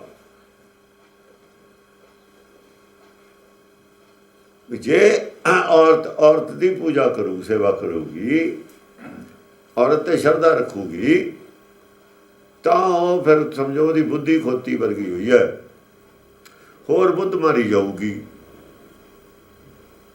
ਹੁਣ ਜਿਹੜਾ ਮਜ਼ਦੂਰ ਹੈ ਉਹ 4 ਮਣ ਬੋਝੇ ਚੱਕਣੇ ਸਾਰਾ ਦਿਨ, ਉਹਨੇ ਬੋਰੀਆਂ ਢੋਣੀਆਂ ਨੇ। ਉਹ ਬੋਰੀਆਂ ਢੋਣ ਵਾਲੇ ਖੋਤੇ ਹੀ ਨੇ, ਆਦਮੀ ਦੇ ਜਨਮ 'ਚ ਵੀ ਖੋਤੇ ਹੀ ਨੇ। ਉਹ ਅਕਲ ਤੋਂ ਨਹੀਂ ਕੰਮ ਲੈਂਦੇ, ਫਿਰ ਉਹ ਅਕਲ ਨਹੀਂ ਹੁੰਦੀ ਉਹਨੂੰ। ਬਸ ਉਹ ਸਿਰ ਤੇ ਬੋਝ ਚੱਕਰ ਢੋਣ ਵਾਲੇ ਹੀ ਨੇ, ਉਹ ਖੋਤੇ ਹੀ ਹੁੰਦੇ ਨੇ। ਫਿਰ ਖੋਤਾ ਜ਼ਰੂਰੀ ਨਹੀਂ ਵੀ ਖੋਤਾ ਹੀ ਬਣਨਾ, ਉਹ ਖੋਤੇ ਵਾਲਾ ਹੀ ਕੰਮ ਹੈ ਕਿ ਪੱਠੇ ਸਿਰਾਂ ਤੇ ਢੋਣੇ, ਸਭ ਕੁਝ ਸਿਰਾਂ ਤੇ ਹੀ ਢੋਂਦੇ ਤੇ ਹੁਣ ਵੀ ਢੋਂਦੇ ਹੀ ਨੇ। ਇਹੋ ਜਿਹੀ ਜਿਹੜਾ ਸਿਰ ਤੇ ਆਦਮੀ ਬਦਨ ਚੱਕਦਾ, ਉਹ ਦਿਮਾਗ ਤੋਂ ਨਹੀਂ ਕੰਮ ਲੈਂਦਾ ਹੁੰਦਾ। ਜਿਹੜੇ ਦਿਮਾਗ ਤੇ ਜਿਨ੍ਹਾਂ ਦੇ ਬੋਝ ਹੈ ਉਹ ਸਿਰ ਤੇ ਨਹੀਂ ਬੋਝ ਰੱਖ ਸਕਦੇ। ਜਿਨ੍ਹਾਂ ਦੇ ਦਿਮਾਗ ਤੇ ਬੋਝ ਹੈ ਉਹ ਸਿਰ ਤੇ ਨਹੀਂ ਰੱਖ ਸਕਦੇ, ਜਿਹਨਾਂ ਦੇ ਸਿਰ ਤੇ ਉਹ ਦਿਮਾਗ ਤੇ ਨਹੀਂ ਰੱਖ ਸਕਦੇ। ਅੱਡ ਅੱਡ ਨੇ ਦੋ ਚੀਜ਼ਾਂ। ਯਾਨੀ ਘੱਟ ਚਾਂਸਿਸ ਨੇ ਔਰਤ ਦੇ ਨੁਕਸਾਨ ਦੇ, ਘੱਟ ਚਾਂਸਿਸ ਨੇ ਜੇ ਧਾਰਮਿਕ ਹੋਵੇ। ਆਦਮੀ ਦੇ ਜ਼ਿਆਦਾ, ਆਦਮੀ ਤੋਂ ਲੋੜ ਜ਼ਿਆਦਾ ਹੈ, ਆਦਮੀ ਤੋਂ ਜ਼ਿਆਦਾ ਡਿਮਾਂਡ ਕਰਦੀ ਹੈ ਗੁਰਬਾਣੀ। ਔਰਤ ਦੀ ਤਾਂ ਡਿਮਾਂਡ ਇਹ ਸੀ, ਉਹਨੇ ਸੰਸਾਰ ਪੈਦਾ ਕਰਨਾ ਸੀ, ਕਰਤਾ। ਉਹਨੇ ਆਪਣੀ ਡਿਊਟੀ ਅਸਲ 'ਚ ਪੂਰੀ ਕਰਤੀ। ਅਸਲ ਤਾਂ ਉਹਨੇ ਆਪਣੀ ਪੂਰੀ ਕਰਤੀ ਨਾ। ਉਹ ਜਿਹੜੀ ਚੀਜ਼ ਵਾਸਤੇ ਬਣਾਈ ਸੀ ਉਹਨੇ ਕਰ। ਆਦਮੀ ਜਿਹੜੀ ਚੀਜ਼ ਵਾਸਤੇ ਬਣਾਈ ਇਹ ਕਰ ਨਹੀਂ ਰਿਹਾ। ਇੱਥੇ ਆ ਕੇ ਆਦਮੀ ਨੂੰ ਨੁਕਸਾਨ ਹੈ, ਨੁਕਸਾਨ 'ਚ ਘਾਟੇ 'ਚ ਆਦਮੀ ਹੋਈ ਇਹ ਸੰਸਾਰ 'ਚ। ਇਸ ਐਂਗਲ ਤੋਂ ਮੈਂ ਉਦੋਂ ਗੱਲ ਦੱਸੀ ਜਾਂ ਸਮਝਾਈ, ਫਿਰ ਉਹਨਾਂ ਨੇ ਕਿਹਾ ਵੀ ਠੀਕ ਹੈ, ਮੈਂ ਤੁਹਾਡੇ ਹੱਕ 'ਚ ਹੈ, ਗੁਰਬਾਣੀ ਤੁਹਾਡੇ ਖਿਲਾਫ ਨਹੀਂ ਹੈ। ਸਮਝੋ ਇਸ ਐਂਗਲ ਤੋਂ ਵੀ, ਸਮਝੋ ਇਹ ਵੀ ਤਾਂ ਐਂਗਲ ਹੈ ਗੁਰਬਾਣੀ ਦਾ। ਪਛਤਾਏਗਾ ਮੂੜਿਆ, ਆਦਮੀ ਨੂੰ ਕਿਹਾ ਹੈ, ਔਰਤ ਨੂੰ ਤਾਂ ਕਿਹਾ ਨਹੀਂ ਪਛਤਾਏਗਾ ਮੂੜਿਆ। ਮੁੜੀਏ ਤਾਂ ਕਿਹਾ ਨਹੀਂ। ਇਸ ਐਂਗਲ ਤੋਂ ਕਿਉਂ ਨਹੀਂ ਤੁਸੀਂ ਇਹਨੂੰ ਵਿਚਾਰਿਆ ਗੁਰਬਾਣੀ? ਉਹ ਕਹਿੰਦੇ ਹੁਣ ਨਹੀਂ ਸਾਨੂੰ ਕੋਈ। ਉਹ ਕੁੜੀ ਜਸਵੀਰ ਦਾ ਫੋਨ ਆਇਆ ਸੀ, ਉਹ ਕਹਿੰਦੇ ਹੁਣ ਨਹੀਂ ਕੋਈ ਸਾਨੂੰ ਤੁਸੀਂ ਸਾਰੇ ਐਂਗਲ ਵਿਚਾਰੋ। ਤੁਸੀਂ ਤਾਂ ਭੜਕ ਜਾਂਦੇ, ਭੜਕੋ ਵਿਚਾਰੋ। ਇਹ ਵਿਚਾਰ ਵਾਲੀ ਗੱਲ ਹੈ ਗੁਰਬਾਣੀ। ਪੈਂਟ ਪੈਂਟ ਗਏ ਤ੍ਰਿਆ ਲੈ, ਹਾਰ ਹਾਰ ਅਧੀਰ। ਹਾਂ, ਫਿਰ ਤ੍ਰਿਆ ਨੇ ਉਹ ਲੈ ਗਈਆਂ ਉਹਨਾਂ ਨੂੰ ਆਪਣੇ ਮਹਿਮਾਨਾਂ 'ਚ ਬਿਠਾ ਕੇ, ਆਪਣੇ ਆਪਣੇ ਤ੍ਰਿਆ ਰੂਹਾਂ ਨੂੰ ਲੈ ਗਈਆਂ ਨਾਲ। ਬੈਠ ਬੈਠ ਅਤੀਰ, ਇਹ ਜਿਹੜੇ ਹੁੰਦੇ ਨੇ ਜੰਗ 'ਚ ਮਰੇ ਹੋਏ, ਇਹ ਵੀ ਦੇਵਲੋਕ ਤਾਂ ਚਲੇ ਜਾਂਦੇ ਨੇ। ਇਹ ਜੀਵਨ ਮੁਕਤ ਅਵਸਥਾ ਨਹੀਂ ਹੁੰਦੀ ਇਹਨਾਂ ਦੀ, ਜੀਵਨ ਮੁਕਤ ਅਵਸਥਾ ਨਹੀਂ ਹੁੰਦੀ। ਇਹ ਮੌਤ ਤੋਂ ਨਿਰਭੈ ਹੋ ਕੇ ਜੀਉ ਜਾਣਾ। ਜੰਗ ਦੇ ਮੈਦਾਨ ਦੇ ਵਿੱਚ ਦੁਨਿਆਵੀ ਸਭ ਕੁਝ ਭੁੱਲ ਕੇ ਦੁਨਿਆਵੀ ਲੜਨਾ। ਜਿਹੜਾ ਗੰਧਰਵ, ਜਿਹੜਾ ਆਦਮੀ ਗੰਧਰਵ ਲਫ਼ਜ਼ ਹੈ ਨਾ, ਗੰਧਰਵ ਅਸਲ ਰਾਗੀ ਰਾਗ ਦੇ ਵਿੱਚ ਦੁਨੀਆ ਭੁੱਲ ਜਾਂਦਾ ਹੈ, ਰਾਗ 'ਚ ਭੁੱਲ ਜਾਂਦਾ ਉਹ। ਜਾਂ ਰਾਗ 'ਚ ਹੋ ਜਾਂਦਾ ਨਾ ਲੀਨ, ਉਹ ਸੰਸਾਰ ਸਭ ਕੁਝ ਭੁੱਲ ਜਾਂਦਾ। ਇਵੇਂ ਯੋਧਾ ਜੰਗ 'ਚ ਭੁੱਲ ਜਾਂਦਾ। ਦੋਏ ਚੀਜ਼ਾਂ ਅਟੈਚ ਨੇ ਗੁਰੂ ਘਰ ਨਾਲ। ਰਾਗ ਵੀ ਅਟੈਚ ਹੈ, ਜੰਗ ਵੀ ਅਟੈਚ ਹੈ। ਦੋਹਾਂ 'ਚ ਗੰਧਰਵ ਨੇ ਵਰਤੇ ਹੋਏ। ਗੰਧਰਵ ਉਹ ਹੈ ਜਿਹੜਾ ਸੰਸਾਰ ਭੁੱਲ ਗਿਆ, ਉਦੋਂ ਛੱਡਿਆ ਨਹੀਂ, ਭੁੱਲ ਗਿਆ। ਸੰਸਾਰ ਭੁੱਲ ਗਿਆ, ਘਾਟਾ ਵਾਧਾ ਭੁੱਲ ਗਿਆ, ਜਾਂ ਸਭ ਕੁਝ ਭੁੱਲ ਗਿਆ। ਉਦੋਂ ਗੰਧਰਵ ਪਿਆ, ਉਦੋਂ ਗੰਧਰਵ, ਉਦੋਂ ਸਭ ਕੁਝ ਭੁੱਲਿਆ ਹੋਇਆ। ਬਸ ਉਹਨੂੰ ਇਹ ਪਤਾ ਵੀ ਮੇਰੇ ਸਾਹਮਣੇ ਜੋ ਟਾਰਗੇਟ ਹੈ, ਮਾਰਨਾ ਆ ਮਾਰ, ਬਸ ਉਸੇ ਅਵਸਥਾ 'ਚ ਰਹਿ ਜਾਂਦਾ। ਉਸੇ ਅਵਸਥਾ ਜੰਗ ਹੁੰਦੀ ਹੈ। ਇਹ ਮਤਲਬ ਸੁਰਗਲੋਕ ਤਾਂ ਹੈ। ਇਹ ਸੁਰਗਲੋਕ ਕੀ ਹੈ? ਆ ਜਿਹੜਾ ਹੈ ਨਾ, ਆ ਦੇਵਲੋਕ ਦਿਵਾਲਿਆ, ਇਹੀ ਸੁਰਗਲੋਕ ਹੈ। ਦਿਵਾਲਿਆ ਕਰਦੇ ਨੇ ਜਾ ਕੇ, ਨਰਕ 'ਚ ਨਹੀਂ ਕਰਦੇ, ਦਿਵਾਲਿਆ 'ਚ ਕਰਦੇ। ਇਹ ਦੇਵਲੋਕ ਹੈ, ਦਿਵਾਲੇ ਹੀ ਦੇਵਲੋਕ ਹੈ। ਅਪਰਮਾਣ ਛੁਟੇ ਸਰਾਣ ਦਿਸਾਨ ਭਇਓ ਅੰਧਿਆਰ। ਕਿਉਂਕਿ ਉਸ ਵੇਲੇ ਉਹਨਾਂ ਦੇ ਅੰਦਰ ਸੰਸਾਰੀ ਮੋਹ ਨਹੀਂ ਹੁੰਦਾ,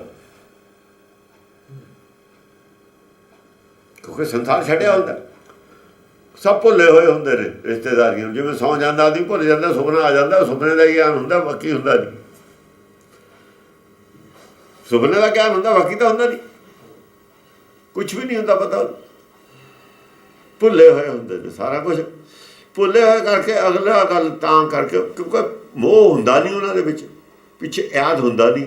ਇਸ ਕਰਕੇ ਉਸ ਅਵਸਥਾ 'ਚ ਆ ਕੇ ਉਹ ਜਿਹੜੀਆਂ ਅਵਿਛਰਾਵਾਂ ਨੇ, ਉਹ ਸੰਬੰਧ ਦੁਬਾਰਾ ਨਵੇਂ ਜੁੜਦੇ ਨੇ ਉੱਥੇ, ਨਵੇਂ ਜੁੜਦੇ। ਪਿਛਲੇ ਤਾਂ ਛੱਡ ਜਾਂਦੇ ਨੇ, ਭੁੱਲ ਜਾਂਦੇ ਨੇ। ਛੱਡਣਾ ਔਖਾ, ਜਿਹਨੇ ਛੱਡਿਆ ਨਹੀਂ ਮਰਨ ਵੇਲੇ, ਉਹਦਾ ਫਿਰ ਜਨਮ ਉੱਥੇ ਹੀ ਹੁੰਦਾ। ਉਹਨੂੰ ਫਿਰ ਦੁਆ ਕੌਣ ਪੁੱਛੂ? ਜਿਹਨੇ ਛੱਡਿਆ ਨਹੀਂ, ਦੁਆ ਕੌਣ ਪੁੱਛੂ? ਦੁਆ ਨਹੀਂ ਪੁੱਛਦਾ ਫਿਰ ਉਹਨੂੰ, ਉਹਦਾ ਸੰਬੰਧ ਨਹੀਂ ਟੁੱਟਦਾ। ਅੰਤਕਾਲ ਜੇ ਮੰਦਰ ਸਿਮਰ ਹੈ, ਉਹ ਉਹਨਾਂ ਵਾਸਤੇ ਉਹ ਆਏ ਨੇ, ਅਲੱਗ ਨੇ, ਇਹ ਅਲੱਗ ਹੈ। ਅਪਰਮਾਣ ਛੁਟੇ ਸਰਾਣ ਦਿਸਾਨ ਭਇਓ ਅੰਧਿਆਰ। ਸਰਾਣ ਸਰ ਕਹਿੰਦੇ ਨੇ ਤੀਰ ਨੂੰ, ਸਰਾਣ ਤੀਰ ਦਾ ਬਹੁਵਚਨ ਹੈ ਸਰਾਣ। ਅਪਰਮਾਣ, ਇੰਨੇ ਤੀਰ ਛੁੱਟੇ ਨੇ ਕੋਈ ਗਿਣਤੀ ਨਹੀਂ ਕਰ ਸਕਦੇ, ਪ੍ਰਮਾਣ ਨਹੀਂ ਦੇ ਸਕਦੇ। ਪ੍ਰਮਾਣ ਹੀ ਹੁੰਦਾ ਇੰਨੇ ਹਜ਼ਾਰ, ਇਹ ਪ੍ਰਮਾਣ ਆ, ਇਹ ਵੀ ਪ੍ਰਮਾਣ ਹੈ। ਦਿਸਾਨ ਭਇਓ ਅੰਧਿਆਰ, ਬਸ ਸਾਰੇ ਪਾਸੇ ਹਨੇਰਾ ਹੀ ਹਨੇਰਾ ਛਾ ਗਿਆ, ਇੰਨੀ ਤਾਂ ਦੱਸ ਸਕਦੇ ਹਾਂ। ਤੀਰਾਂ ਦੀ ਗਿਣਤੀ ਨਹੀਂ ਦੱਸ ਸਕਦੇ, ਅੰਦਾਜ਼ਾ ਨਹੀਂ ਲਾ ਸਕਦੇ ਤੀਰਾਂ ਦਾ ਕਿੰਨੇ ਛੁੱਟੇ ਨੇ, ਪਰ ਹਨੇਰਾ ਹੋ ਗਿਆ ਸਾਰੇ। ਟੂਕ ਟੂਕ ਪਰੇ ਜਹਾਂ ਤਹ ਮਾਰ ਮਾਰ ਜੁਝਾਰ। ਟੁਕੜੇ ਟੁਕੜੇ ਹੋ ਕੇ ਸੂਰਮੇ ਗਿਰੇ ਪਏ ਨੇ, ਟੁਕੜੇ ਕਰਨ ਵਾਲੇ ਵੀ ਸੂਰਮੇ, ਟੁਕੜੇ ਹੋਣ ਵਾਲੇ ਵੀ ਸੂਰਮੇ ਨੇ। ਕਰਨ ਵਾਲੇ ਵੀ ਸੂਰਮੇ ਨੇ, ਡਿੱਗਣ ਵਾਲੇ ਵੀ ਸੂਰਮੇ ਨੇ, ਦੋਹਾਂ ਪਾਸੇ ਤੇ ਲੜਦੇ ਨੇ। ਜੰਗ ਹੋ ਰਹੀ ਹੈ, ਕੋਈ ਗਿਰ ਰਿਹਾ ਹੈ, ਕੋਈ ਗੇ ਜਿਹੜਾ ਹੁਣ ਕਰਾ ਰਿਹਾ ਘੜੀ ਨੂੰ, ਉਹ ਵੀ ਗਿਰ ਸਕਦਾ। ਦੇਵ ਗੰਧਾਰੀ ਮਾਰੂ ਸ਼ਬਦ ਸੁਹਾਵਨ ਬਾਜੇ। ਜੇ ਹੁਤੇ ਸੁਬਟ ਰਣ ਸੁੰਦਰ ਗਏ ਗਏ ਅਯੁੱਧ ਗਾਜੇ। ਮਾਰੂ ਸ਼ਬਦ ਤਾਂ ਮਾਰੋ ਮਾਰਦੇ ਵੱਜਦੇ ਨੇ, ਮਾਰੂ ਸ਼ਬਦ ਸੁਹਾਵਨ ਬਾਜੇ, ਪਰ ਉਹਨਾਂ ਨੂੰ ਬੜੇ ਸੋਹਣੇ ਲੱਗਦੇ ਨੇ। ਉਹਦੇ ਮਾਰੂਆਂ ਤੇ ਮਸਤ ਹੁੰਦੇ ਨੇ ਮਾਰੂ ਸ਼ਬਦ ਸੁਣ ਕੇ। ਉਹ ਜਿਹੜੇ ਹੁੰਦੇ ਨੇ ਉਦੋਂ ਨਗਾਰਾ, ਔਰ ਉਹ ਜਿਹੜੇ ਹੁੰਦੇ ਨੇ ਸੰਖ, ਉਹ ਜਿਸ ਤਰੀਕੇ ਨਾਲ ਵੱਜਦੇ ਨੇ ਮਾਰੂ ਹੁੰਦੇ ਨੇ। ਮਾਰੂ ਮਤਲਬ ਵੱਜਦੇ ਨੇ, ਚੜ੍ਹ ਕੇ ਜਾਣਾ ਦੂਰ, ਮਾਰੂ ਨਾਲੇ ਮਾਰਦਾ ਨਾ ਜਾ ਕੇ। ਉਹ ਉਤਸ਼ਾਹਤ ਕਰਨ ਵਾਲੇ ਹੁੰਦੇ ਨੇ, ਜੰਗ ਨੂੰ ਜੰਗ ਦਾ ਵੀਰ ਰਸ ਭਰਨ ਵਾਲੇ ਹੁੰਦੇ ਨੇ। ਜੇ ਹੁਤੇ ਸੁਹਾਵਣੇ ਲੱਗਦੇ ਨੇ, ਉਹਨਾਂ ਨੂੰ ਸੁਹਾਵਣੇ ਲੱਗਦੇ ਨੇ। ਜੇ ਹੁਤੇ ਸੁਭਟ ਰਣ ਸੁੰਦਰ ਗਏ ਗਏ ਯੁੱਧ ਗਾਜੇ। ਜਿਹੜੇ ਸੁਭਟ ਸੀ, ਚੰਗੇ ਸੂਰਮੇ ਸੀ, ਕਾਇਰ ਵੀ ਹੁੰਦੇ ਨੇ ਨਾ ਵਿੱਚ, ਉਹ ਤਾਂ ਹਥਿਆਰ ਫੜ ਫੜ ਕੇ ਫੇਰ ਆਉਂਦੇ ਨੇ ਜੋਸ਼ ਦੇ ਵਿੱਚ, ਸੁਣ ਕੇ ਸ਼ਬਦ, ਉਹਨਾਂ ਨੂੰ ਜੋਸ਼ ਚੜ੍ਹਦਾ, ਫੇਰ ਗੱਜਦੇ ਨੇ ਆ ਕੇ ਉਹ। ਕਵਚ ਪਹਿਰ ਪਾਖੜ ਸੋ ਡਾਰੀ ਔਰੇ ਆਯੁਧ ਸਾਜੇ।